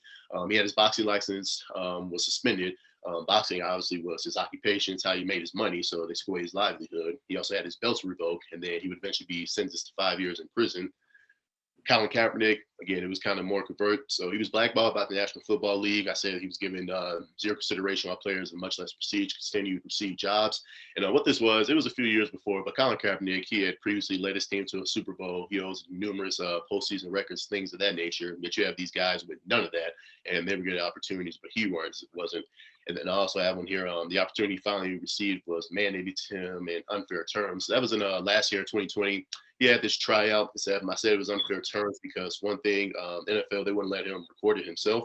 Now, any other trial with any other player, they always let them have their own footage. They didn't afford that to Kaepernick. He also said that, or the NFL said that he can share that footage, like to any of his socials and things of that nature, and send it out himself. Any other player can do that, but that wasn't afforded to Kaepernick. That's why, like I said, it was really just sketchy terms and really just wasn't a fair opportunity because anybody else, they wouldn't get that trial dictated in them in those terms, but Kaepernick did. So I said it was really just illegitimate opportunity given to him. And then you come into the economic narrative. So both the detractors of Ali and Kaepernick, they sought to punish the two and terminate their careers. Again, Ali directly with fines, suspensions, jail sentences. Kaepernick a lot more covertly through the denial of the opportunity, which I also talk about my political narrative part. And the thing is, both risked their careers to help the most marginalized groups of people. So Muhammad Ali, obviously, he was the most known athlete in the world at that time, at the top of his game. And then, like I said, they didn't allow him to box, stripped him of his belts, sent him to jail. Kaepernick, he obviously wasn't of the same stature that Muhammad Ali is, but at the same time, though, he was an NFL quarterback. He had this, great job and this great opportunity in the league, and then he also lost that as a result of his protest. And then lastly here, I'm getting to the political part of it. So Muhammad Ali, I talked about this earlier, he was a valid conscientious objector. And what that is if you have certain religious beliefs, like Ali had converted to Islam, you can refuse military service actually. And that was ignored originally. He would eventually be released from jail after the Supreme Court ruled on his case, but he was still jailed because of that. And then he was also one of the first and prominent African-American athletes to use his platform to speak out for societal change. So on the right here in the picture, you can see in the 1967 conference summit in Cleveland, you have people who are now kind of known for social justice, especially in the athletic side of things, like Kareem Abdul-Jabbar, Jim Brown, Bill Russell, but Ali was the one, really spearheaded the movement and led that charge. And then it also sparked, I mentioned right here, things like the Olympic Games, 1968, Mexico City. You had John Carlos, Tommy Smith with the Black Power salute during the medal ceremony, or things like Kirk Flood challenging Major League Baseball's reserve clause.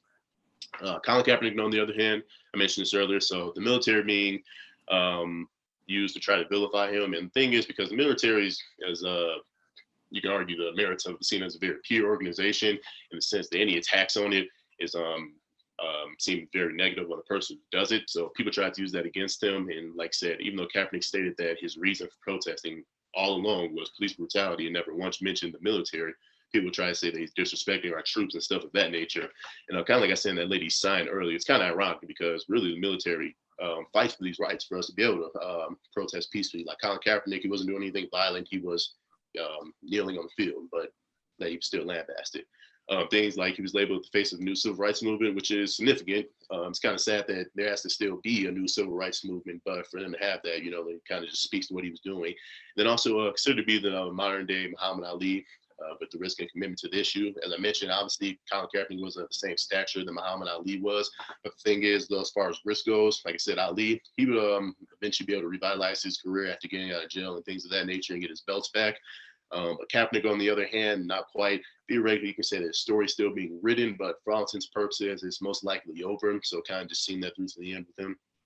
And then lastly, coming to, again, how it all ties together, the political narrative. So Ali and Kaepernick, they both had reasonable and legal backing behind their protest, but still received consequences. As I mentioned, Muhammad Ali, he was a conscientious objector. Colin Kaepernick, he was just peacefully protesting, but like I said, both still received consequences. Ali and Kaepernick, they both helped to inspire more activism and platform use for the most marginalized groups of people, especially among athletes. So I showed him that picture with the Cleveland Summit in 1967. Ali inspired, like I said, the Olympic Games, baseball, and other athletes. And then Kaepernick in this current time, the NFL was definitely lagging behind most other leagues in this area, but now you see a lot of athletes in the NBA also speaking up as well. And other people more of the modern day times are not afraid to use their voice like it kind of seemed like they were previously. And then also Muhammad Ali and Colin Kaepernick, they both became the catalysts of the social movements that occurred during their protests. So obviously Muhammad Ali was during the civil rights protests, and you absolutely have people like Dr. King, Malcolm X, Rosa Parks, but Ali is also one of those people when you think of names, especially on the athletic side of things, nobody was bigger than him. And then Colin Kaepernick, like I said, today's sports world, and then especially kind of becoming the main key contributor with things like Black Lives Matter. And like I said, him really sort of being the first athlete to put his career on the line for this and try to help those people out. And with that, I can answer any questions. I think we moved them to the end, but that's what I got.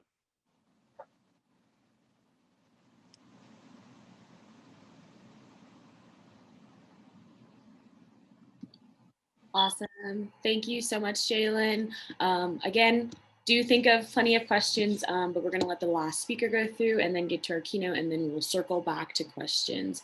But again, thank you so much, Jaylen. It was a fantastic, and like people in the chat were saying, a very timely presentation. And so I appreciate that. And I'm excited for you to answer some of the questions that we've been seeing coming through. So our final student presentation today is Jaida Cooper. And her presentation is tying into what our keynote address and what the whole theme of our entire Black History Month conference is. Which is the death of Black Wall Street 100 years later.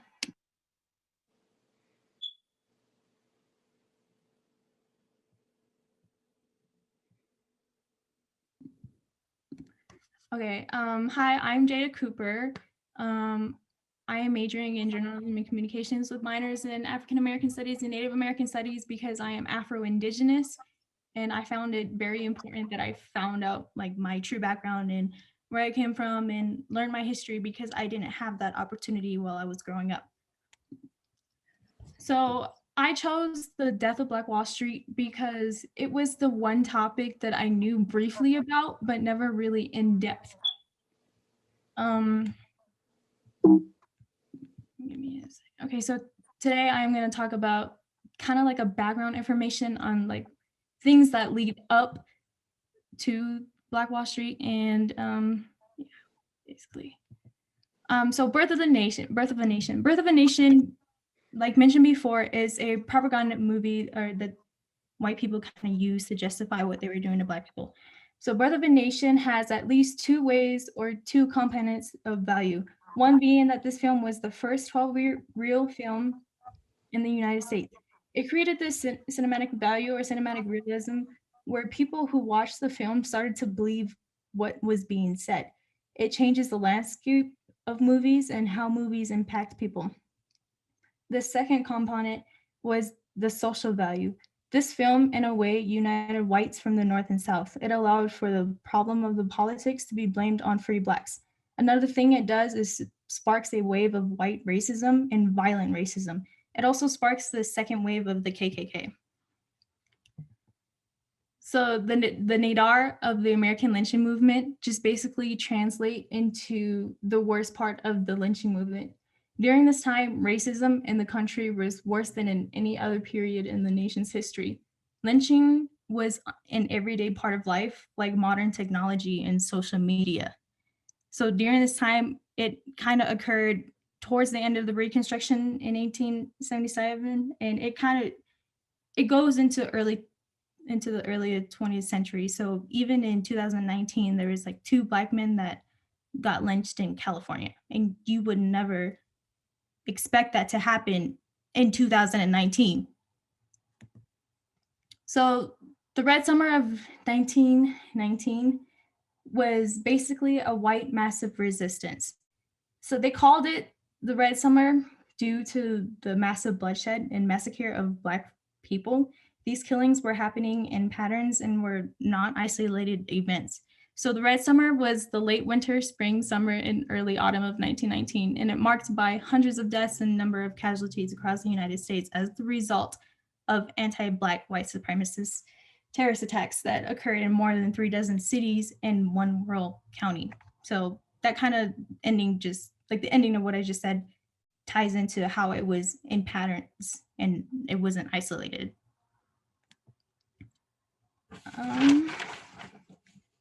So the social conditions and determinants of the Red Summer of 1919. So the direct result of the Red Summer of 1919 created the first wave of the Great Migration. So the Great Migration is where 1 to 2 million Black people had left the South to move to the North because they thought it was safer and they would be away from hate crimes like the lynchings that were occurring during the South during that time. The Black population in New York grew by 66%. Chicago grew by 148%, Philadelphia grew by 500%, and Detroit grew by 611%. This migration resulted in ghettos, so Black people could be all in one location. So them being all in one location made it easier to kill Black people due to the fact that they were in those locations. So this is a newspaper from Chicago during the time of the Red Summer events. Basically, what it is talking about is a riot that had occurred in Chicago during that time. So this newspaper came from a Black-owned newspaper, and at the top, you can see that martial law was declared. They were having race riots due to the fact that white people were killing Black people. And how did the government respond? They deployed troops in full armor to control Black people. And that can be tied in. This newspaper is so relevant to today, it's not even a joke. If you look at the Black Lives Matter protests, you can see that they deployed National Guard, and National Guard was forcing people to go into their houses, and they were shooting people. The police were tear gassing and whatnot. But what did the police do when it came to the Capitol riots? They let them in, which made no sense. So in a way, it kind of ties in on how the government is willing to protect white people over Black people. And Black people are fighting for their lives, and white people are just mad because they didn't get their way. So anti-Black violence in Chicago was common since at least the 1890s, when Black people were brought in as strike breakers. The violence grew with the Black population. In the 2 years leading up to mid-July 1919, whites bombed more than 25 homes and properties owned by Blacks in white areas. One bombing killed a little girl, and the police never arrested anyone, which infuriated Black people. Race riots occurred in more than 36 cities. Highest number of fatalities occurred in the rural areas, and in Elaine, Arkansas, 5 whites and an estimated 102, between 240 Black people were killed. In Chicago, there was 38. In Washington, there was 15. So the social atmosphere in Tulsa, Oklahoma was basically the fact that white people did not want any Blacks or any Native Americans to control any oil boom that was happening across in Oklahoma.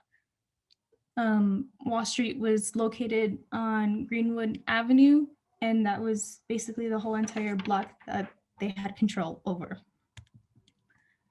So in this quote, it kind of explains the start of what happened during the time of Black Wall Street. It says fires had been started by the white invaders soon after 1 o'clock, and other fires were set from time to time. By 8 o'clock, practically the entire 30 blocks of homes in the Negro quarters were in flames, and few buildings escaped destructions. Negroes caught in the burning homes were in many instances shot down as they attempted to escape. So the Tulsa race riot basically started over an alleged accusation. So Dick Rowland was a shoe shiner and Sarah Page was an elevator operator. Rowland was in an elevator with Page when the alleged incident took place. Dick Rowland was accused of assaulting Sarah Page, and Rowland was taken to the courthouse and was being held there. When word got out, Black World War I veterans and Buffalo soldiers assembled. The local white citizens also gathered outside the courthouse, forming a lynch mob. The Black World War I veterans and Buffalo soldiers wanted to protect Rowland, and it caused a shootout. 10 white men and 2 Black men were killed during that. So that's when the Tulsa massacre occurred. So thousands of whites rampaged Black neighborhoods, killing men, women, and children, burning and looting stores and homes. About 10,000 Black people were left homeless, and property damage amounted to more than 1.5 million in real estate and 750,000 in personal property, which equates to 32 million in 2019. The McNulty ballpark bombing occurred the next day. So it was like the morning after. So after the riot, Black people came to the ballpark, and then the military dropped bombs in this area. There is a song that the Gap Band released, and it is called You Dropped a Bomb on Me, and it is about the events that happened during this time. So if you were to Google the song and look at the lyrics, they talk about Sarah Page, and it kind of tells it from a Rowland point of view. And I think Dixon, I remember Dixon telling me this, it was a rumor that supposedly Roland and Paige already had relations with each other. And so in the song, he talks about how she betrayed him.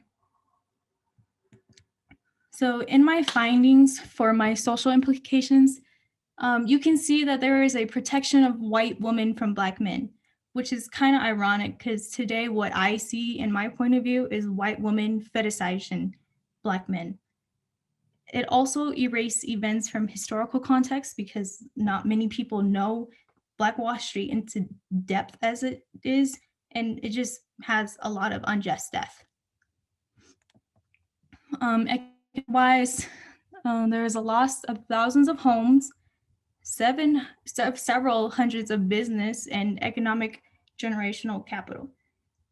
So in my research, this was kind of like a brief overview of what I have learned so far because I am not in depth in my research. What I want to research is the generational wealth and how much we as Black people lost during the Black Wall Street, because it might have been 32 million in 2019, but you also need to take into consideration that we as Black people could have expanded our businesses around the world, and we could have had global impact with the Black Wall Street alone.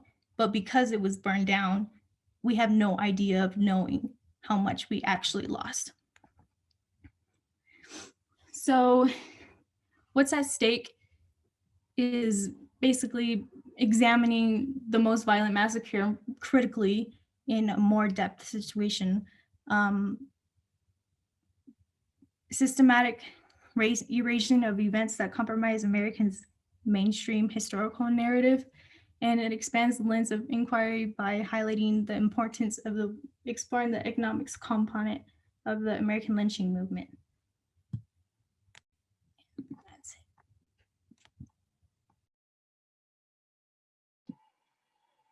Awesome. Thank you so much, Jaida. That was a fantastic presentation, just as everyone else's was. And so just to be conscious of Dr. Ashley Howard's time, we are going to jump right into the keynote and then we will circle back to questions. So please write them down. If you put them in the chat, we will go back through them so you don't have to worry about them. But before, Dr. Dixon, is Dr. Ashley Howard here? I don't see her name. I am. I'm just Ashley at the top. Okay, perfect. So before I hand it over to Dr. Howard, I am just going to quickly throw in the chat a survey that Dr. Dixon and Toby were briefly talking about earlier. It's like 5 questions.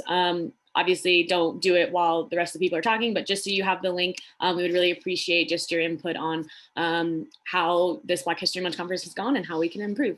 So without further ado, I will hand it over to Dr. Ashley Howard, who is giving us a keynote presentation on the death of Black Wall Street Revisited and the violence of the Tulsa Massacre of 1921. And just for a short introduction, Dr. Ashley Howard is an instructor at the University of Iowa, and she teaches in the History and African American Studies Department. So thank you, Dr. Howard, for being here and giving us your time today.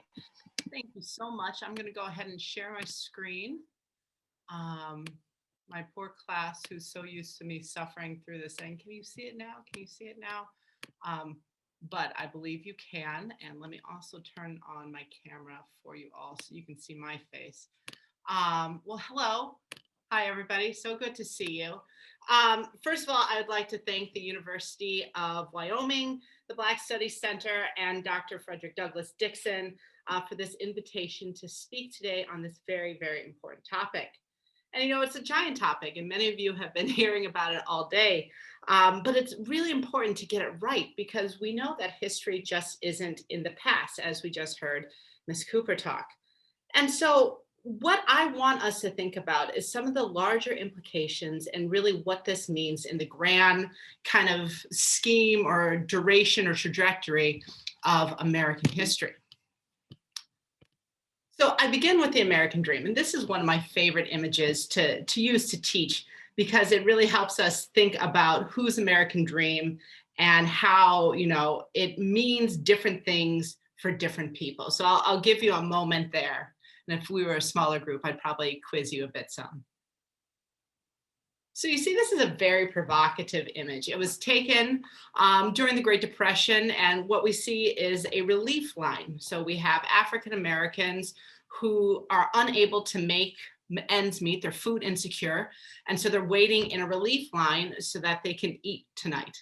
And behind them is world standard, highest standard of living. There's no way like the American way. And this is this tension, this American paradox that happens so frequently in kind of the long history of this nation. And so when you think of what the American dream is, what do you think of? What do you imagine? Is it a good job? Is it a tidy home with a white picket fence? Is it freedom of speech, freedom of worship, freedom from want, freedom from fear? Is it life, liberty, and the pursuit of happiness? Is it living a better life than your parents? All of these things are very popular understandings of what it means to live the American dream.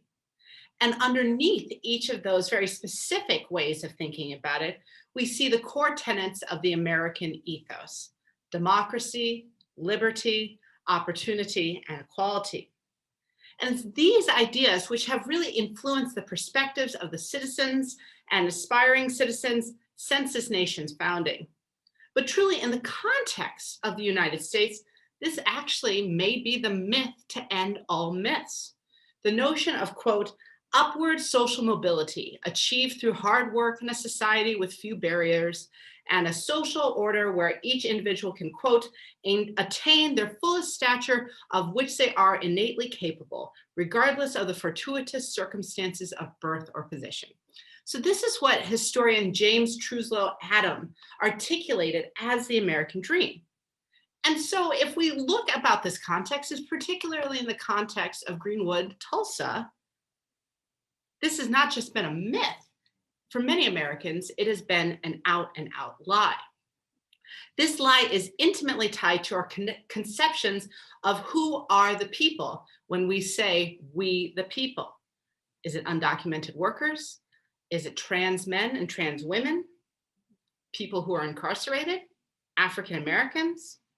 We know, some anecdotally and others through your own lived experiences, that hard work does not necessarily lead to upward social mobility, that numerous barriers can block the ways that we are innately capable of achieving, but what society has deemed that we should not have. And these impediments have been harrowingly obvious when we narrow our gaze to look at Greenwood or Black Wall Street and the violence that that name conjures up. Here were individuals who, by all general reckoning, were living the American dream, prosperous, living out democratic community values. But evident time and time again in Black history, the American dream becomes our nightmare. Greenwood was a place that was too prosperous, too knowing of their worth, confident in their equality to white Tulsans.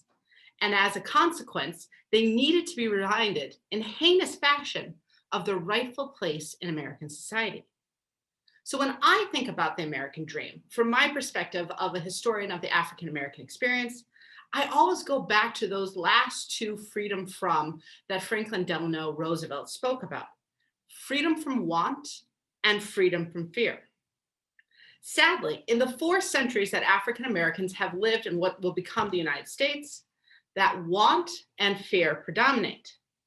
These emotions are most frequently elicited through violence, and not just the bodily violence that occurred during the Tulsa massacre, but the structural violence that surrounded the event and the historical violence that is yet unfolding. So what we're going to do today, we're going to talk about violence and really what it is and how it's defined. Then I'm going to give you a quick snapshot of life in the Greenwood district before the massacre, talk about the events leading up to the massacre and its aftermath, and finally really get into, I think, the most important takeaway from this presentation is how do we deal with the legacy of history and memory and cultural violence? So let's move to this next slide. Peace researcher Johan Galtung describes violence as a cause of difference between the potential and the actual, between what could have been and what is. By describing this phenomenon so broadly, we move beyond just direct violence as a point of concern to the myriad of barriers, both overt and subtle, that impede Black achievement into the American dream. Now, I want to focus on these two other terms because I imagine that you're all familiar with what I mean when I say direct violence. Direct violence is immediate harm upon somebody's body, punching, kicking, stabbing, all of those really gruesome things that leave marks on people's bodies, right? You can see, they're visible, as you can see from this illustration. Structural violence is the process. So if we think of direct violence as the event, say the kidnapping and brutality in slavery, structural violence is the process, the decisions, the societal norms that enable that direct violence. So this would be the one drop rule, that if you have, one great grandparent, you're automatically Black, even if you may look white, even if you may live white, you are Black. Minstrel shows, which play on stereotypes of African Americans. Social cues, like Black people would always have to tip their hat to white people, and white men did not have to do the same to Black men. These types of things are a type of structural violence that takes place, that creates the context to enable direct violence. And it's this cultural violence that I think is so important that we really think about in terms of history and memory. And this is what Galtung says, is that cultural violence makes direct and structural violence look and even feel right, or at least not wrong. It's the justification, it's the explaining away of these heinous acts of structural violence and direct violence. And so if we think of direct violence as the event and structural violence as the process, cultural violence is the invariant, right? It's how we euphemistically refer to discrimination or prejudice, these big concepts that we can't quite put a finger on. And because they're invariant and because they're invisible, they move beyond just a moment in 1921 to really think of the long history that leads up to the moment and continues on after the moment. So I want to begin by painting a portrait of Greenwood in Tulsa prior to the massacre. And I think this is so important to really begin to shift these narratives from one of Black victimization to one of Black agency. And I also found these images, which I think are really great. It was from a recently discovered video from 2017, shot by Solomon Sir Jones, a Baptist preacher and an amateur filmmaker who captured Black Wall Street before the massacre. And I love these images because they're in color and they're vibrant. You see this community just on a regular day. And it also helps remind us that this isn't distant history. One of the people I'll talk about today, John Hope Franklin, I have met him in person, and he is a survivor of the Tulsa massacre, right? So this isn't distant history. This is very much a present history. And these are also featured on a Smithsonian Channel series called America in Color, if you want to check it out some more. Greenwood came out of being due to necessity.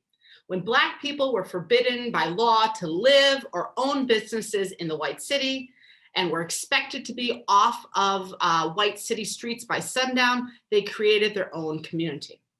On the eve of the riot, 10,000 Black people lived in this community and supported thousands of businesses, including 15 doctors like A.C. Jackson, who the Mayo brothers of the Mayo Clinic described as, quote, the most able Negro surgeon in America.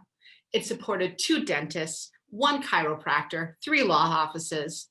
And as the 2001 fact-finding commission on the massacre noted, quote, the backbone of the community was Greenwood Avenue. Running north for more than a mile, it possessed considerable symbolic meaning as well.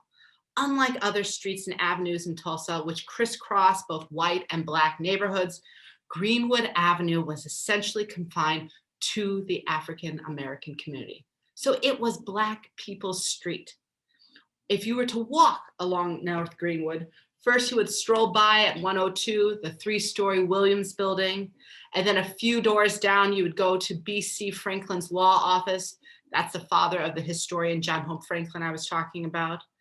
You walk a few more storefronts down at 112 North Greenwood, you would find Emma and O.W. Gurley, developers whose holdings were estimated to be in excess of $1 million in 1921 money.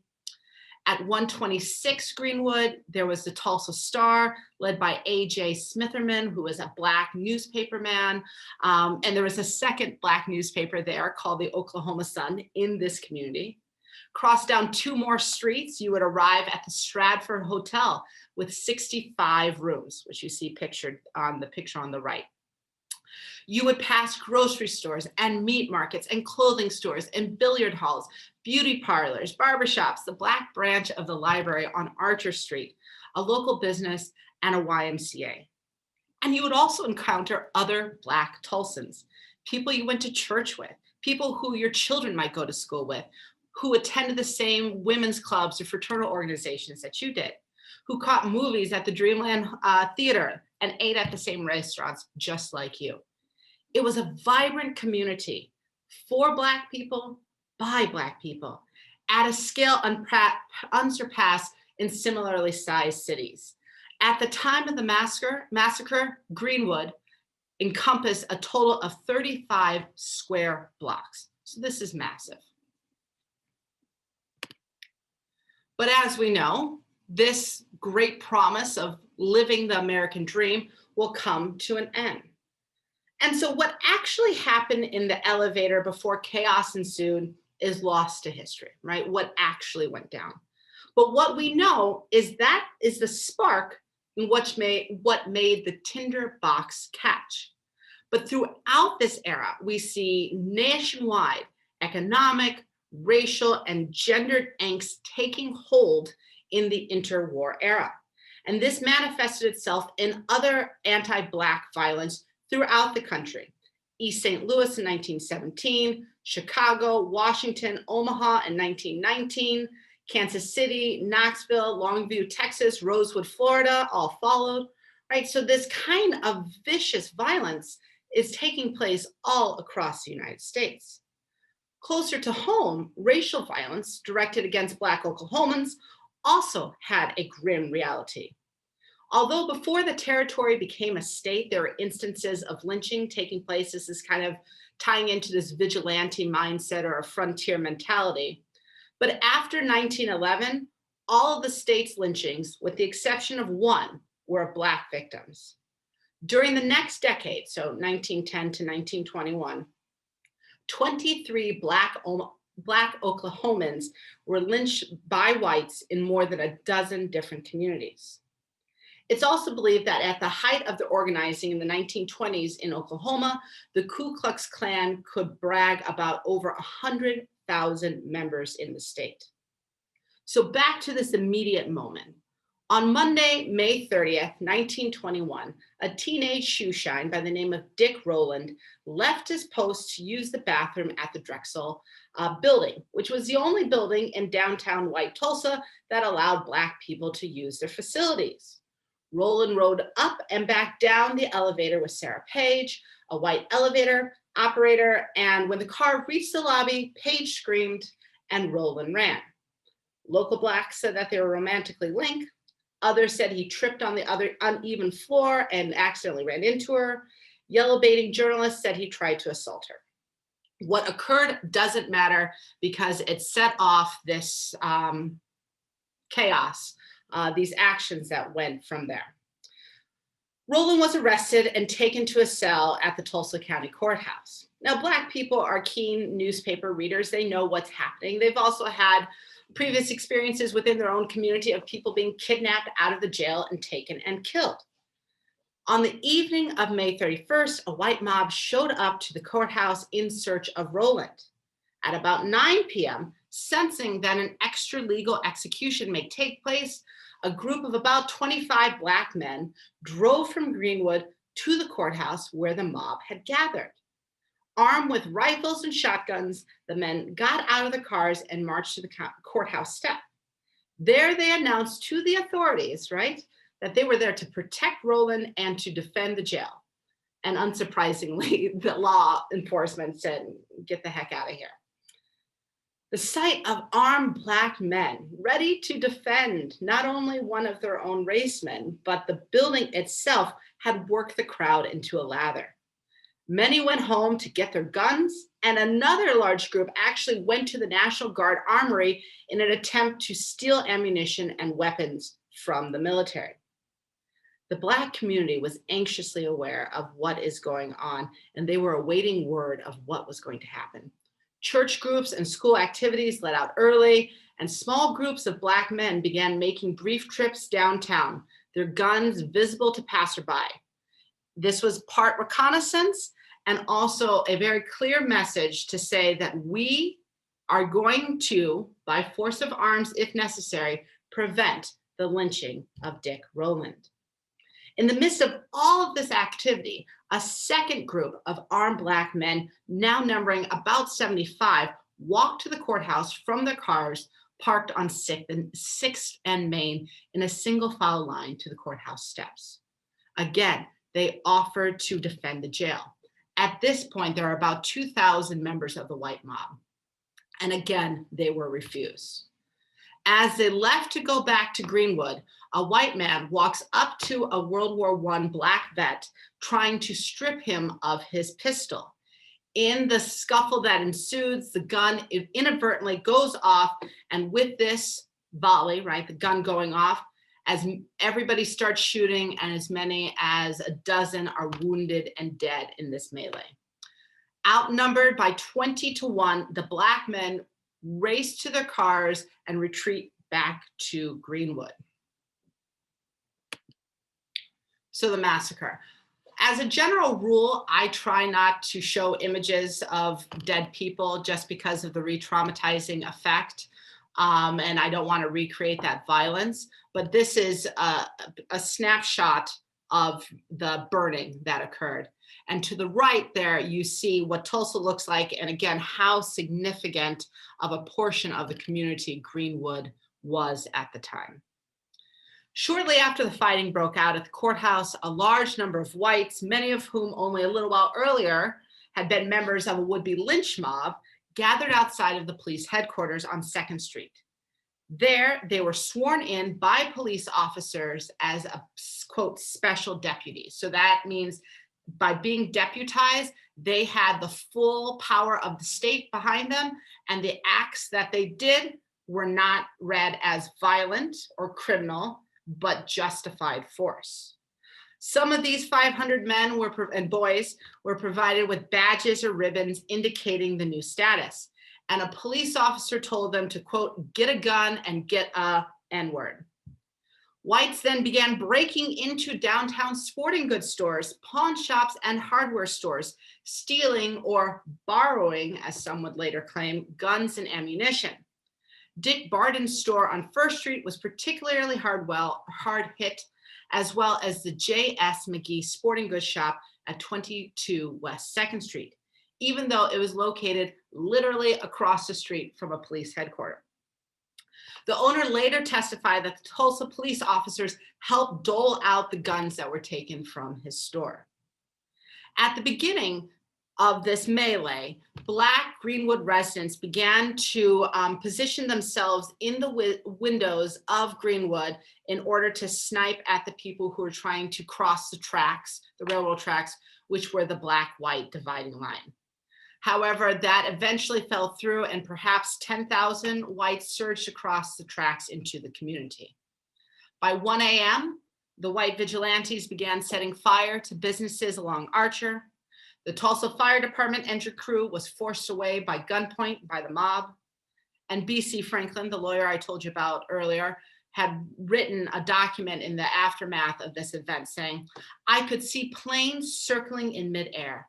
The sidewalks were literally covered with burning turpentine balls.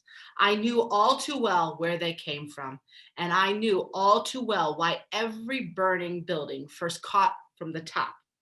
I asked myself, is the city in conspiracy with the mob? By 4 a.m., more than 24 Black-owned businesses, including the Midway Hotel and the all-Black Frissell Memorial Hospital, had been torched. As night became morning, the mob burst into one house after another, sometimes killing the occupants outright, often looting the house and setting it on fire from within. And for months afterwards, Black Tulsans would encounter white people on the streets wearing familiar clothing and the jewelry looted from their home. By the time the National Guard marched into Greenwood in the late morning of June 1st, virtually all of Black Tulsa was gone up in smoke and ash. Their second task, after piling the bodies on wagons and trucks so they could get through, was imprisoning all of the Black men not already in jail.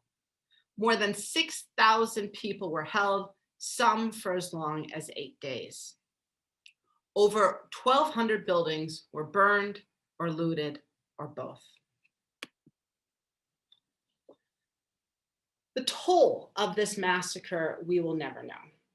Historian Scott Ellsworth is convinced that as many as 300 people were killed, about 90% of them Black. But at the time, city officials put the death toll at the ridiculously low 35 people. Property damage was put between $1.5 and $2 million. And this is a significant number given that at the time, a decent home could be built for $1,000. According to the Red Cross, 1,256 homes were burned and 215 additional homes were looted but not destroyed. Nearly 10,000 Tulsans, the entire Black community, were homeless. Across the tracks, across the town, in Tulsa's white neighborhoods, no houses had been looted and no churches had been burned. Meanwhile, in the winter of 1921 and 1922, thousands of Black Tulsans lived in tents. Greenwood was physically wiped out, but the loss of leadership and the overwhelming collective trauma was too much for some. Olivia Hooker was a 6-year-old when the riot happened. Her mother moved her and her siblings to Topeka, Kansas, while the father stayed back to rebuild. And Hooker recalled, as a tiny little girl, quote, "I used to scream at night. I didn't sleep. I had nightmares." And she said that this made her question her sense of belonging in America, as well as the patriotic songs she had learned as a child. Quote, "All those beautiful songs, well, I had believed them." 105-year-old survivor Lesnine Benningfield Randall, who is the lead plaintiff in the 2020 lawsuit, says that she still has flashbacks to this massacre 99 years later and has, quote, "struggled financially, emotionally, and socially because of it." Louisa Williams, who owned the Dreamland Theater, pictured there on the right, with her husband, John, faced deep mental and physical decline after the attack and never recovered, dying in 1927. So the violence, this direct violence, did not just end on June 1st. The physical and emotional impact on Black Tulsans has lasted a century.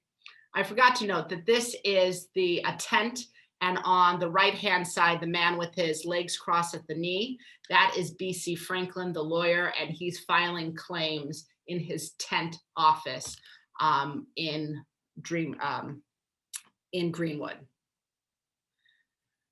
The Tulsa City Commission paid off whites who lost property, but disallowed claims by Blacks.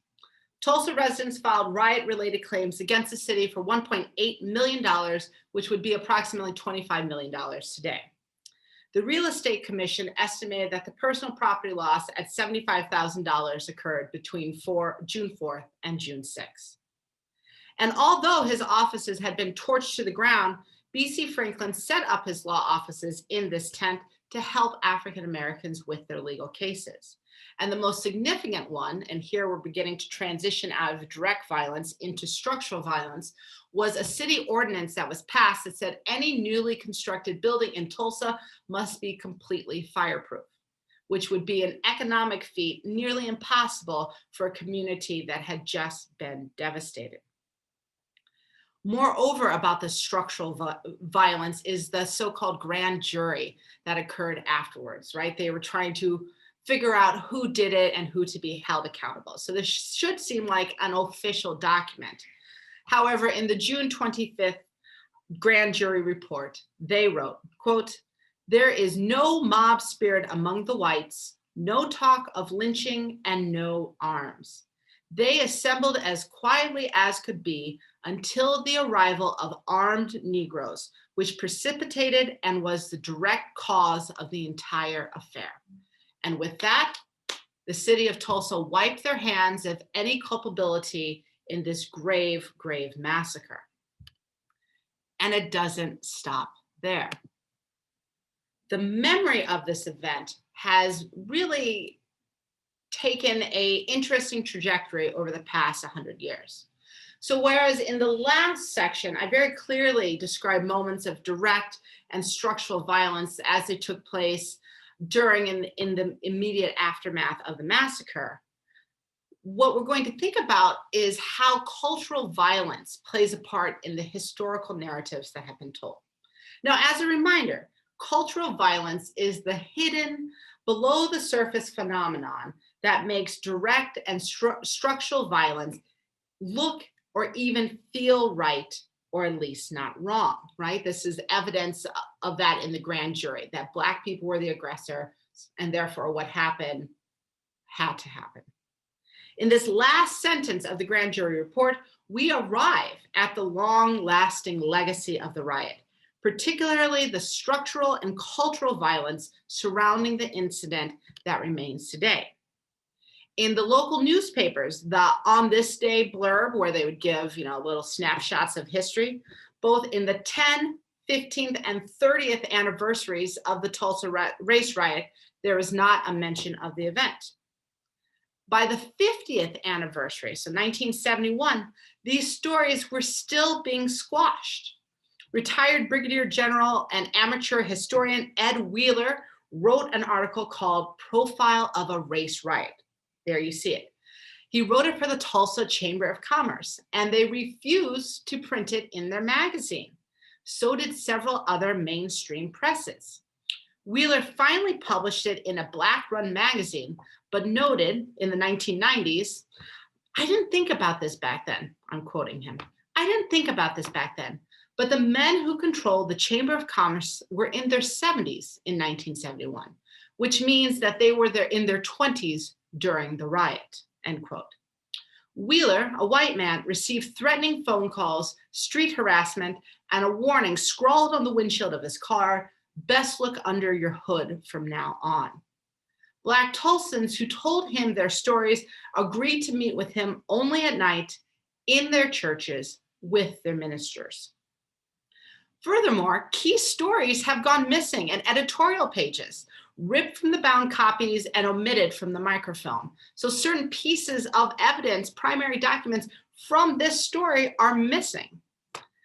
Attempts to have Greenwood added to the National Registry have been challenged, as the Oklahoma Historical Society and state and local preservation officials said it would be difficult because nearly all of the remaining buildings of historical significance were destroyed during the massacre. Put plainly, we can't give you a historical marker for a massacre because all the evidence of that massacre was destroyed during the massacre, right? This cultural violence justifying the erasure of such an important historical event. Meanwhile, nearby Greenwood, the entertainment district of Tulsa, was named after a Ku Klux Klan member until 2017. Wes Young, who was 4 at the time of the riot, said, I quote, "I think they're trying to keep this hidden. Don't talk about it. Don't do nothing about it until all these people are dead. Then they think it will be over with, but it won't." Historian Carlos Hill remarks, referring to a race riot, right, is a euphemism. It doesn't really get to what actually happened, which I argue was an attempted expulsion of the Black community from Tulsa. I think Blacks and whites have a different relationship to this history. There's just no way around, end quote. So how do we get to a more accurate telling of the story to get rid of some of the cultural violence, the justification of this heinous event. And so while this history has been quietly ignored and rarely spoken about in public, in the past 20 years, it has been getting an increasingly growing profile. But even in this assertion, right, we see structural violence prevail. In 1997, the Oklahoma legislature authorized a special commission to investigate the massacre, issuing its report in 2001. The commission located 50 Black survivors and videotaped their testimony. The report concluded, quote, "These were not any number of multiple acts of homicide. There was one act of horror. Reparations are the right thing to do." And to this day in 2021, none of the survivors or their descendants have received reparations.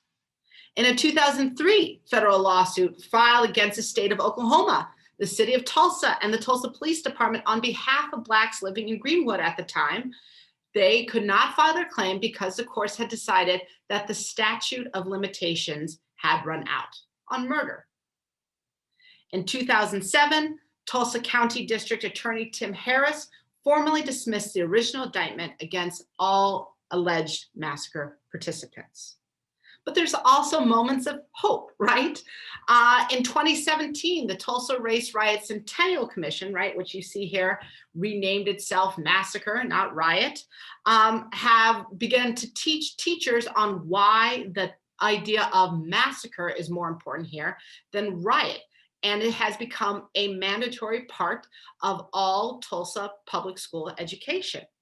There has been a renewed search for mass graves in places like New Block Park, Oaklawn Cemetery, and Rolling Oaks Memorial Garden, of which 12 new graves were just discovered in October of last year. But still, it wasn't until 2008 when Mayor Kathy Taylor declared October 19th to be a Journey to Racial Hearing Day, while dedicating the John Hope Franklin Center for Reconciliation, which you see the gardens for on the right. In 2019, the Oklahoma state budget bill included $1.5 million for the Tulsa Race Massacre Centennial, but the scholarship program for descendants is funded by nonprofits and corporations, not taxpayers, right? So they are doing something, but not yet owning up to their actions. On the left, we see the Greenwood Cultural Center, which was started to begin to talk about this event. But in 2011, the state lost, or the organization lost its state funding. And one of the lead organizers, Don Ross, who was a district rep for 2 decades, extricated himself from the efforts, believing that neither Blacks nor whites were committed to the task. He no longer speaks to survivors, saying, quote, "I cut that connection. It was too heartbreaking." So because of all the bureaucratic red tape, because of all the pushback, one of the staunchest advocates for the Tulsa massacre victims and their descendants gave up because he saw no way out.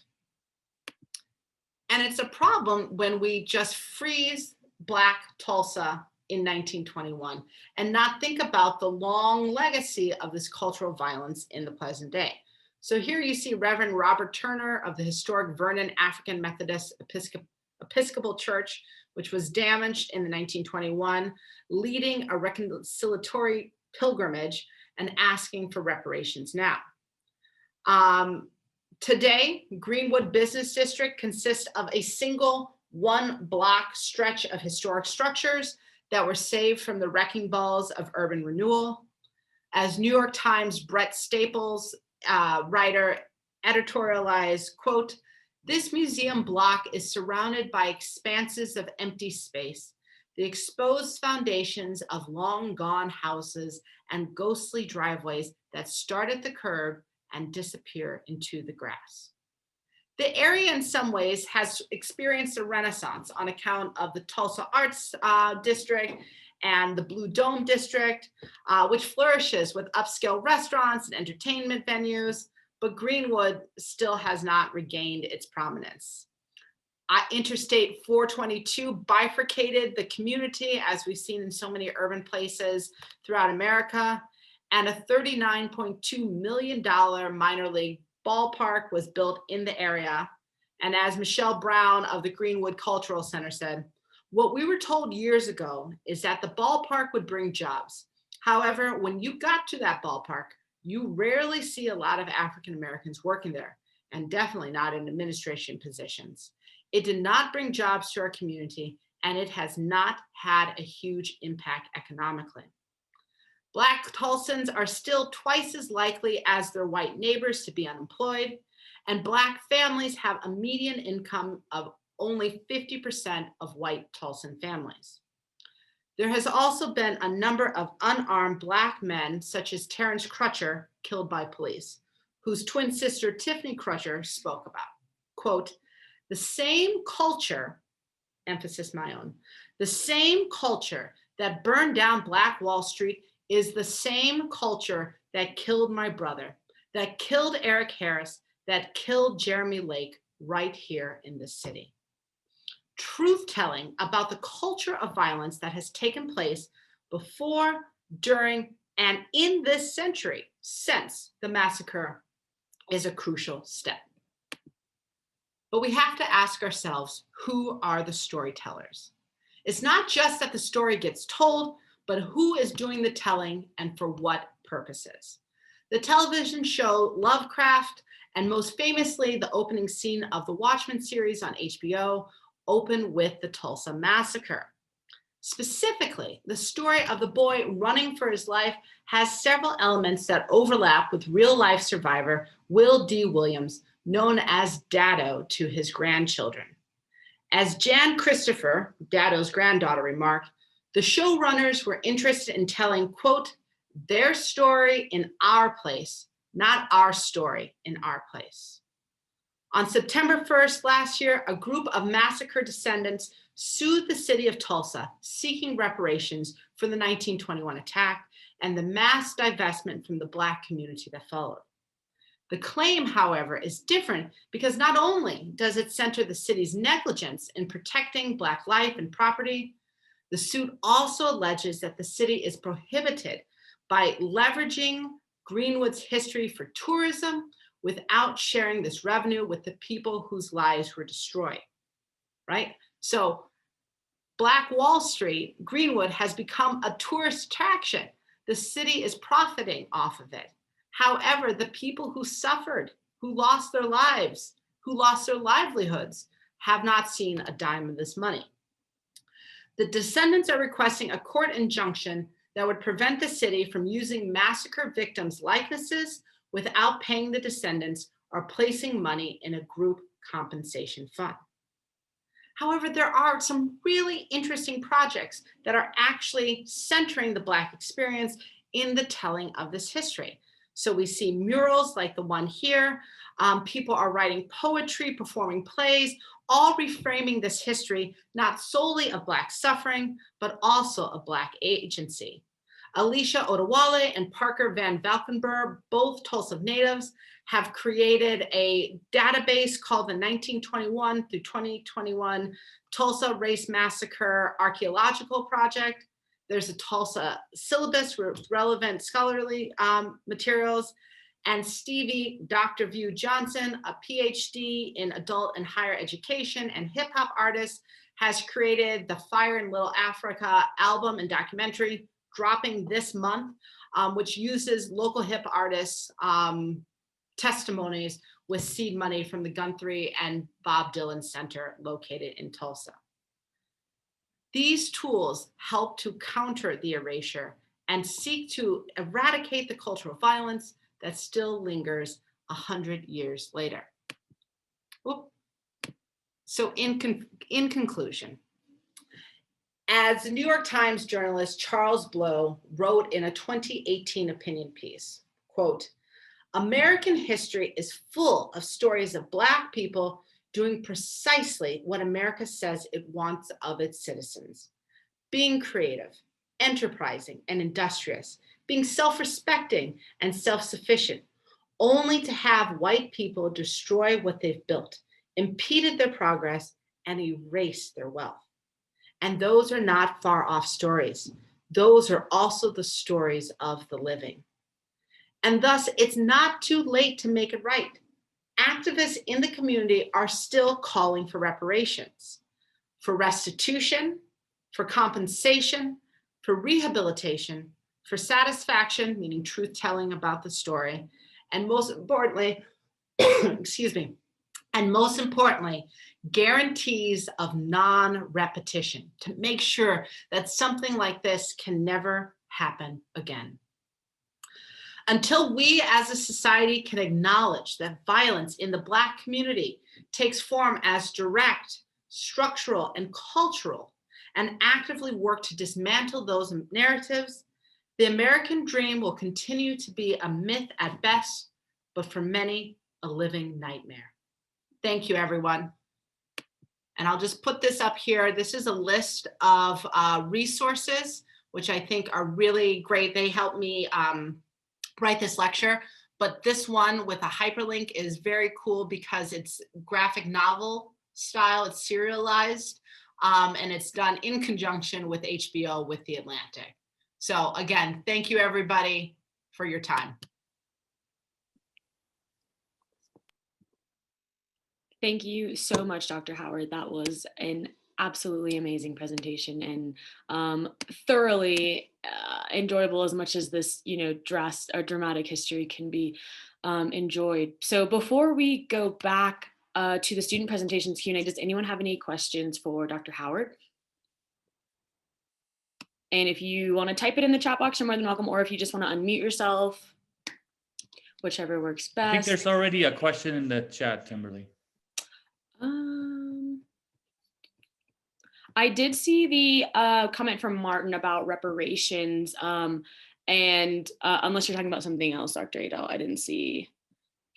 It's sort of long-winded. You can probably, it's not too far away, but I think it can play into, when local governments and entities that we pay taxes to and we're supposed to trust for our safety and community progress, what does reparations look like in terms of when you have certain communities like this that have been just egregiously, basically destroyed and put to the ground, compared to, I think, the larger conversation of reparations for just African Americans in general. And so I think you can take it, wherever you want with that, Dr. Howard.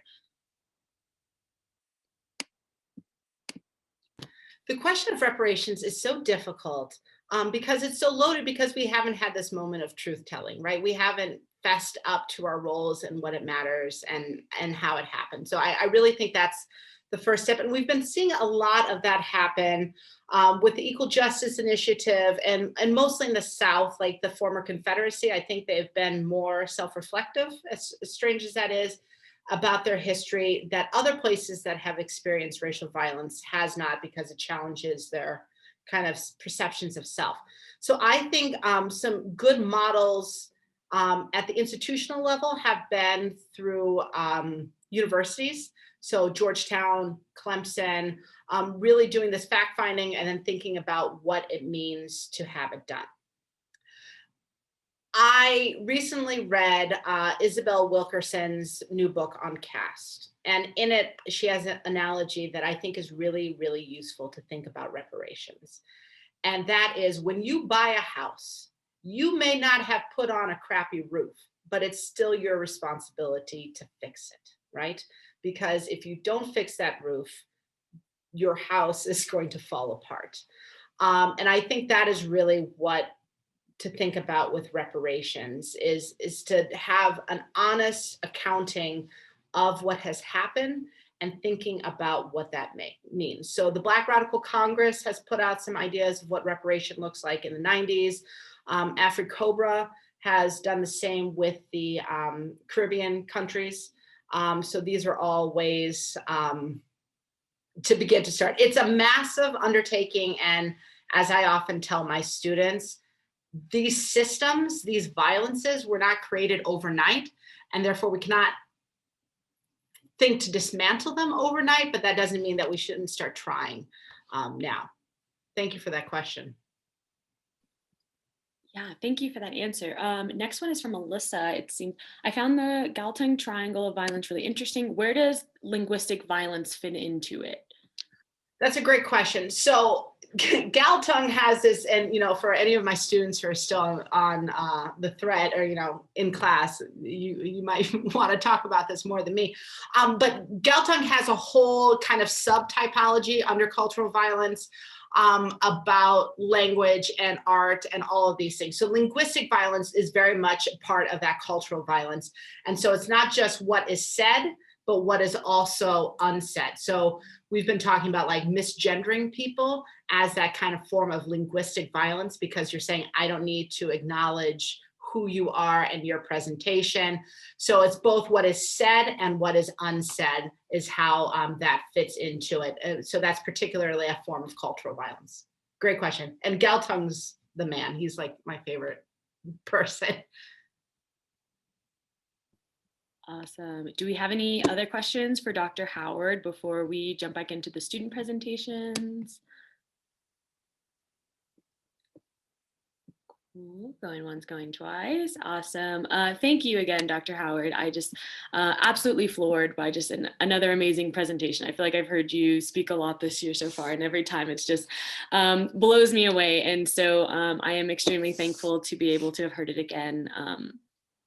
So now, just a few before we get too far ahead of things, Dr. Bridgman has put in the chat just some upcoming some links for the upcoming events in Black History Month that we'll be having, and those will also be on all of our Facebook and social media pages, so feel free to check any of those out there. But are all of our student presenters still here? Yes. Jaylen, cool. Yep, I'm here. Toby, cool. Jaida, I know that she had an appointment, so she might have left, but that's okay. Toby, if you are cool, I have some of the questions pulled up that people were asking during your presentation, if you would like to tackle some of those. Yeah, let's do it. Cool. So it looks like, can you speak, this is from Melissa as well, can you speak a bit more to the role of images and your decision to create a comic book about the Haitian Revolution? There is a proliferation of historical and autobiographical counteristy comics, and I think is an important trend to discuss, especially given debates about images of suffering and their ability to either desensitize or spark empathy. Sure. So again, I was really inspired by Kyle Baker's Nat Turner. And like I said, it's the only book that I read in college that brought me to tears. And what's interesting about that book is it's almost entirely image. There's very, very, very little text in like the whole 200 pages. So I just thought reading something like that, it's a very just a very powerful way to convey messages through images. And as far as like desensitization versus fostering empathy, I feel if my comic had been loaded with just like scenes of violence, perhaps that would have been a bit desensitizing. But really, I don't have a whole lot of blood and gore, just like a couple of key moments. I think the biggest one is when Duddy Bookman was a child, he got caught reading, and the slave owner strapped the book to his body and set it on fire. So I had to draw, a picture of a child getting set on fire. And I think no matter how many ways I might have been able to describe that linguistically, I don't think anything would do justice as much as just like having that image. So I don't know, I think by just like, again, just like isolating the real graphic violence to a couple of key moments really fosters empathy for what's going on in those moments, as opposed to just like having an onslaught of violence throughout, which the Haitian Revolution was very incredibly violent, and I could have done that. But I think by using the depiction of violence as a tool in like very specific places, it probably worked more towards the fostering of empathy than, you know, desensitization. At least I hope so. So. Awesome. Thanks for that. Next question. This is referring to the segment in your presentation when you were talking about the oldest religion issue. Johanna's asked, could it be because most voodoo practitioners see it as a spirituality rather than a religion in terms of its age, or what's your take on that?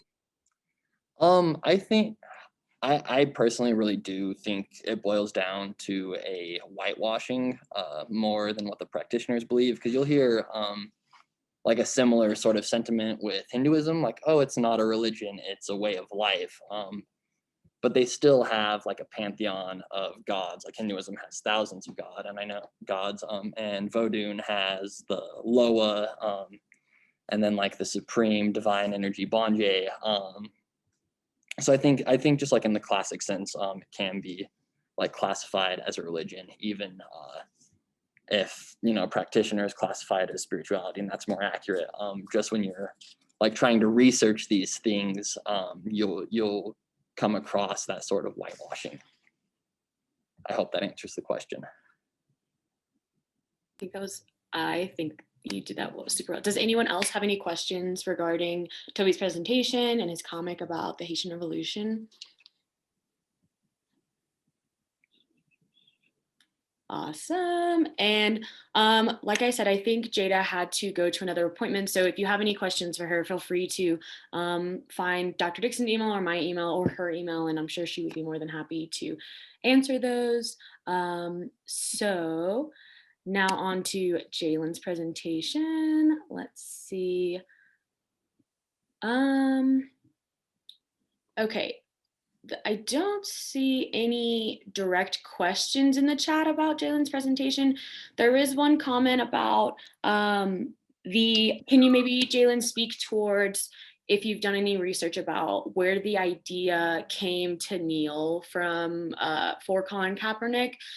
There's a comment just about how he sort of went to seek advice from a military vet who suggested that he kneel. Did you do any extra research about that? And could you find anything else that was sort of interesting regarding his influence? Yeah, the name of the guy slips me, but yeah, he was a member of the team though, who, like he said, he was a veteran of the team.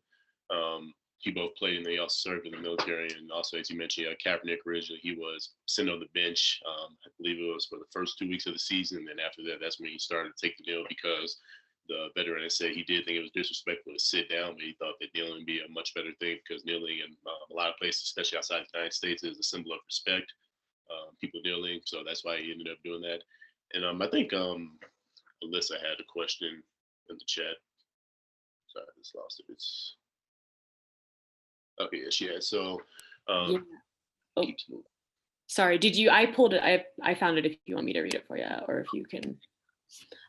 So Alyssa was talking about standpoint theory. One complication of standpoint theory suggests that because oppressed peoples can see vectors of oppression so clearly, so too are they rendered immobile by these vectors of power. We can see this take place, as you astutely point out, economically, politically, and socially. Yet I hesitate to say that Kaepernick and Muhammad Ali were unsuccessful despite massive pushback, and your presentation speaks towards this end. I'd love to hear more about what you think. And yeah, I think with what she said, it's kind of a matter of perspective, really, because on one side of it, you can look at as far as what they did, as far as their work and their message, it did get across. But kind of what I more sought to point out in my presentation was this deleterious trend in American society that they'll accept a message, but they kind of kill the messenger, both literally and figuratively. So you figure with Muhammad Ali nowadays, you know, people celebrate what he did, how he stood up against like an unjust war, things like that. But at the time, as I spoke about it, you know, people's lambasted. People had harsh criticism for him. They put him in jail. You know, they stripped him of his belts, things like that. I didn't go over him, but Dr. King, he has a whole day. Everybody honors him, all of that and stuff. But Dr. King was assassinated for his views. And then with Kaepernick, like I said, we don't know yet because it's still kind of being written with him. But as of right now, you know, you still have these people who are very openly against what he's doing. Will that change after he dies? Maybe, possibly. But I think that's kind of more I was trying to point out, you know, like their message has, for the most part, been accepted.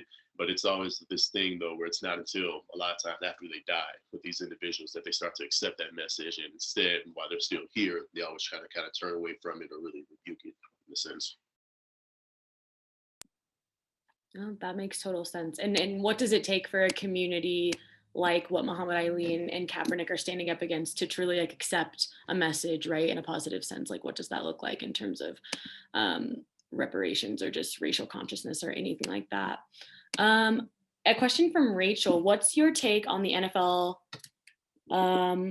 usurping Kaepernick's message during the last year? Yes, yeah, so, could you just elaborate a little bit about what you meant by usurping? I saw she had put that in earlier, but usurping means like taking over. Like if you like someone usurping someone else's throne, they kick them out of power and then they take over. I was just using it as a metaphor. Okay, yeah, no, I think I know what you mean. So last year, especially in the fallout of things like with George Floyd and stuff, you had how after a lot of the players, they specifically called out the NFL to speak on that. The NFL admitted that they were wrong about Kaepernick and then for trying to silence players' voices and stuff.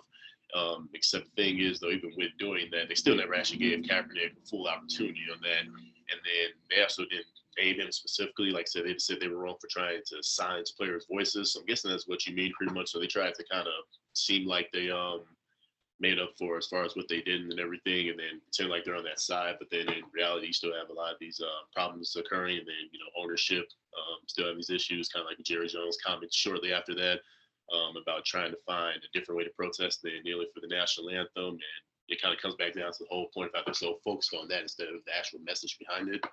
So that's what you mean there.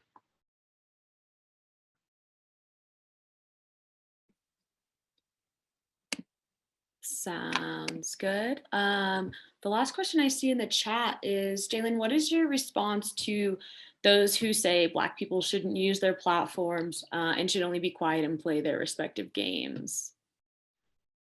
Quite bluntly, they're ignorant, and then a lot of times they're also hypocritical. So I take Laura Ingraham for an example. She was the one that kind of coined the term "shut up and dribble" when she was talking about LeBron when he was speaking out against certain things. But then yet Laura Ingraham, the same person, about maybe 9 or so months later, when Drew Brees had comments on things like kneeling during the anthem and stuff like that, she said that he's allowed to have an opinion. And then for me, it all goes back to my whole thing is that it's really this racism that's disguised as patriotism in a lot of ways, sometimes knowingly and other times ignorantly. People don't even realize it.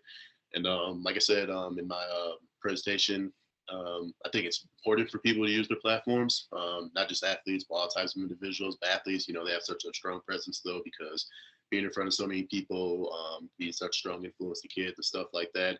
And like I said, really, it's important to use those platforms because for years, especially back in, like I said, during Muhammad Ali's stuff, time and things like that, people didn't use their platform. And it kind of contributed to these problems still going on. So now that you see more of these platforms being used, hopefully, as kind of Dr. Dixon was speaking to, starting to see like the end of white supremacy, things like that, we can hopefully make a bigger difference in that. But yeah, it's definitely important to use your platform and then trying to silence people for using their platform, especially when it's athlete. Again, I just think it's ignorant and a lot of times it's critical.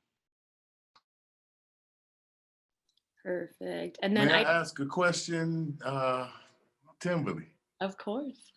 So, Jaylen, I have watched your research evolve from a class project to where you are now, which includes in between a place where you presented at a national conference. I'm very vested in your work. I really think it's more than just timely. But if you could give me in your own thoughts, Jaylen, what do you do next? Where does this research go next for a young man who's already presented at a national conference? Yeah, one thing I thought about exploring is I like the idea of what I'm doing, or at least what I started with, kind of taking Ali and Kaepernick and those movements. And I'm a political science major, and pre-law, so I'm very interested in that sector. So kind of taking things like this summer, especially with like the protests following stuff like George Floyd, and pretty much how a lot of that was welded and used in the political arena on both sides with Democrats and Republicans, and how they kind of use various parts of it to advance their agendas. And like I said, turn different things especially like I don't know if I'd say media manipulation, but how they, as far as they try to turn certain things to their own group of followers, to support themselves. So kind of things like some representatives or congressmen, they would take George Floyd's background history before and talk about, he's not a hero because of this, this, and that. And kind of things of such of that nature. So I've kind of thought about that being my next point of focus, though, is taking that and then kind of how really this summer, because this was, you can argue, maybe the biggest kind of racial reckoning since the civil rights movement in our nation, and kind of like I said, how that really was used in politics and in various ways by different people. So if I were to ask you if you wanted to present at another national conference, would you be interested? But I figure you try to forward it on me. I just got done with this one, but take some time to get my stuff together. But yeah, I'd definitely be interested though. This is what I'm interested in as far as kind of like public work and things like this, and then also things that relate to social and, like I said, more civil public things. So yeah. Well, I got a offer for you to present at the Black Doctoral Network. So let's talk about it a little bit later. But I'm glad you said yeah.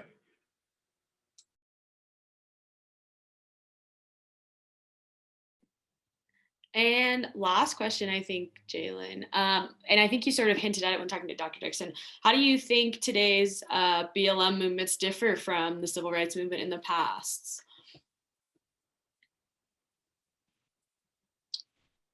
Well, a couple of different ways to approach that. I think one of the first things is the technological aspect of it today.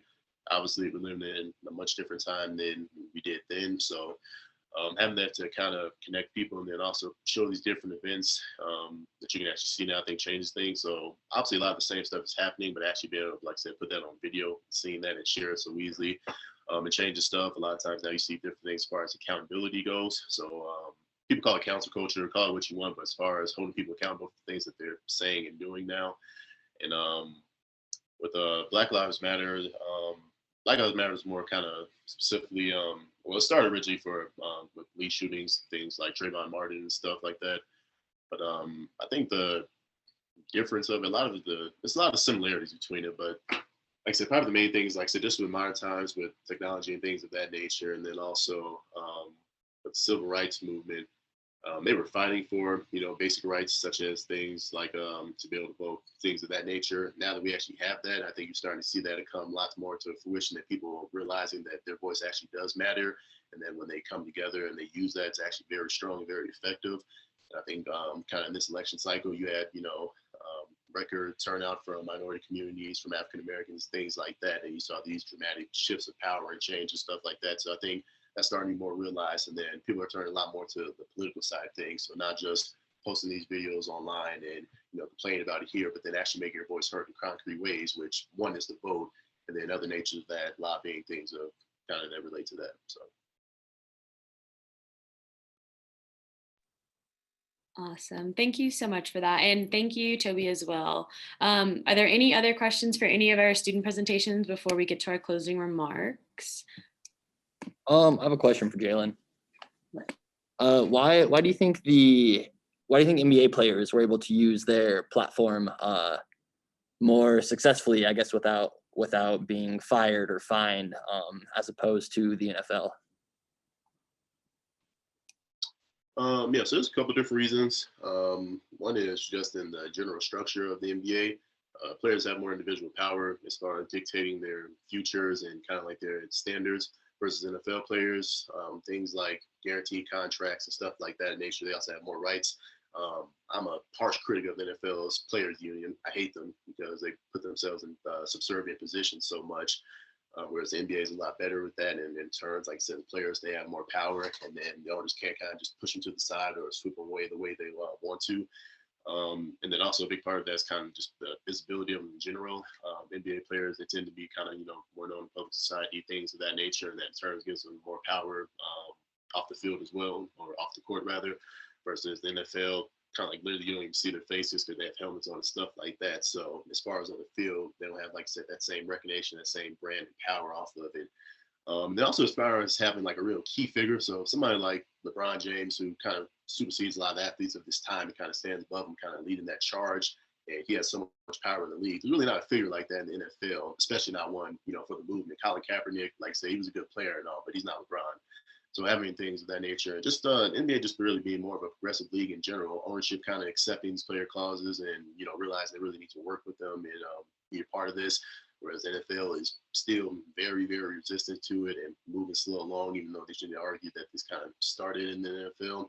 So just like I said, the NBA, as I mentioned in my presentation, really probably the most progressive league you can say. You're starting to see it trying to spread over more sports and stuff. But the NFL always from the start has been, very adverse to that.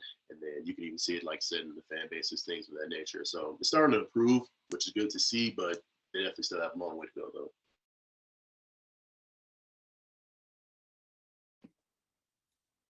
Awesome. Any more questions from anyone? Again, thank you to Toby and Jaylen and Jaida, sending our sentimental thanks to Jaida for not being here anymore, but amazing presentations, amazing answers to all of your questions, and thorough work in all of your regards. And I am thankful that I was able to be a part of it, and all of these people were able to be a part of it as well, because you all are truly making big waves in all of these educational endeavors that you're taking on. So I will pass it off to Dr. Bridgman, the director of the School of Culture, Gender, and Social Justice, for our closing remarks. And then at the very, very end, I will probably just spam the chat box with like links and updates and upcoming events that we have going on. So I know we are getting close to the end of normal Zoom presentation times, but stay with it just a little bit longer. This is the best part. Hi, everyone. Well, I don't know if it's the best part, but I think they have me go last because I tend to be short. So I'd like to thank everyone for coming this afternoon for this wonderful conference. As Timberly said, I'm Jacqueline Bridgman. I'm the director of the School of Culture, Gender, and Social Justice, of which the African American and Diaspora Studies program is a part. And it is always my pleasure to come to these events, and particularly the Black History Conference, of which we're in our third year. So I'd like to thank the faculty in African American Studies, and in particular, Dr. Dixon and Dr. Delt and all the others who have made this possible. Their work's just wonderful. I'd like to thank Dr. Howard. As Timberly said, I've gotten to see a few of her presentations this year, and it's been great, and they have all been enjoyable. So I'm glad to have her come, and we're always happy to have her back whenever she'd like to come and present. And I'd also like to thank all of the students for presenting. One of my favorite things as director of the school and as a professor is to see the development of our students and all the wonderful work that they're doing. So they were fantastic. Again, I am so excited about what all of you are doing. Timberly hasn't said so, but she was one of the presenters in one of our prior conferences and is continuing to do great things. So it just gives me joy to see that. It's wonderful. So this is the third annual Black History Month conference at the University of Wyoming, which is part of our broader Black History Month events. As Dr. Delt mentioned and Timberly has mentioned, we have events throughout the month, information about which can be found on our websites, and I've included it in the chat. On February 11th, we will also have Anna Navarro and Donna Brazil here for hosting that event. Two women with vast political experience from both sides of the aisle. So that's another important event that you're all welcome to come to. So there's an old cliche that says that those who don't learn from history are doomed to repeat it. But I would say that those who don't learn from history can't overcome it. Those who don't learn from history can't understand their present day problems. And those who don't learn from history cannot begin to craft effective solutions to those problems. And we see that in America right now. When we don't know our history, when the stories we tell as our history are inaccurate, and when those stories leave out and marginalize people and privilege some groups over others, it lays the groundwork for exploitation, oppression, and marginalization. It helps support a narrative that some belong and others don't. It helps allow the discourse of difference, division, and distrust. So in the wake of the last few years and in the events at the Capitol on January 6th, there is an echoing question of how do we bridge this divide? How do we move forward? How do we continue the work of forming a more perfect union? I would argue that one place to start is to teach and to learn our history, our true history, and accurate history, a history that includes the contributions of all, a history that explains and helps us understand that while our country has many strengths, it also has many weaknesses. But they are weaknesses that can be addressed. They are weaknesses that can be overcome, but not in a world where we assume history happens to us, but one where we understand that we make our own history. Not in a world where inaccurate stories and representations help reinforce all of the narratives and stories that are undermining our democracy and working to tear us apart. So we come to this conference and this year's Black History Month celebration with the hopeful understanding that history doesn't just teach us where we've been, but helps us get to where we'd like to go. So I thank all of you for coming today and for participating in this important discussion and learning opportunity. One of the great things about this conference, and one of the many reasons that the School of Culture, Gender, and Social Justice and our 4 constituent programs offers programming and these opportunities for conversation, is so that the knowledge doesn't stay locked away in an ivory tower, but so it can be shared and contribute positively to our ability to make the world a better place for all of us. So I hope you will take what you've learned today and reflect and consider it as a call to arms to learn more, to continue to educate yourself, and to use that knowledge to do your part to become one of the folks working towards a solution. As I mentioned, we've got lots of events. Please come to all of them. Please like us on social media. We'll have the opportunity soon for you to become a friend of the school, and you can be on our mailing list for all of these things. And so with that, I think we'll wrap up now it is afternoon, and I hope everyone has a great day and that we'll see you at many more of these events. Thank you so much, Dr. Bridgman. And yeah, perfectly wrapped it up. Check all of our websites and social media, Social Justice Center, Black Studies Center. And if you want to get involved in any type of community organizing, please reach out to My Realm of the World at the Learning Human Rights Network. And just for the next week, our first event is going to be on February 8th. 5:30 p.m. It's going to be the second installment of our cinematic reel. Oh, so sorry. No, this is not that part. This is just a panel about the miseducation of the Negro and Black studies. So that's February 8th at 5:30 again. And you can find all of those Zoom links on all of these websites we've been linking. So other than that, Dr. Dixon, do you have any closing remarks? No. Perfect. Thank you everyone for joining in today. This was an absolutely amazing. Thank you, Timberly. Thank you so much.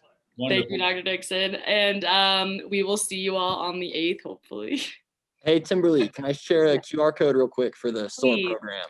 Please. Cool. Everyone put in anything in the chat. I'll just leave this up for like 30 seconds in case any SOAR students came. Thank you as well, Toby.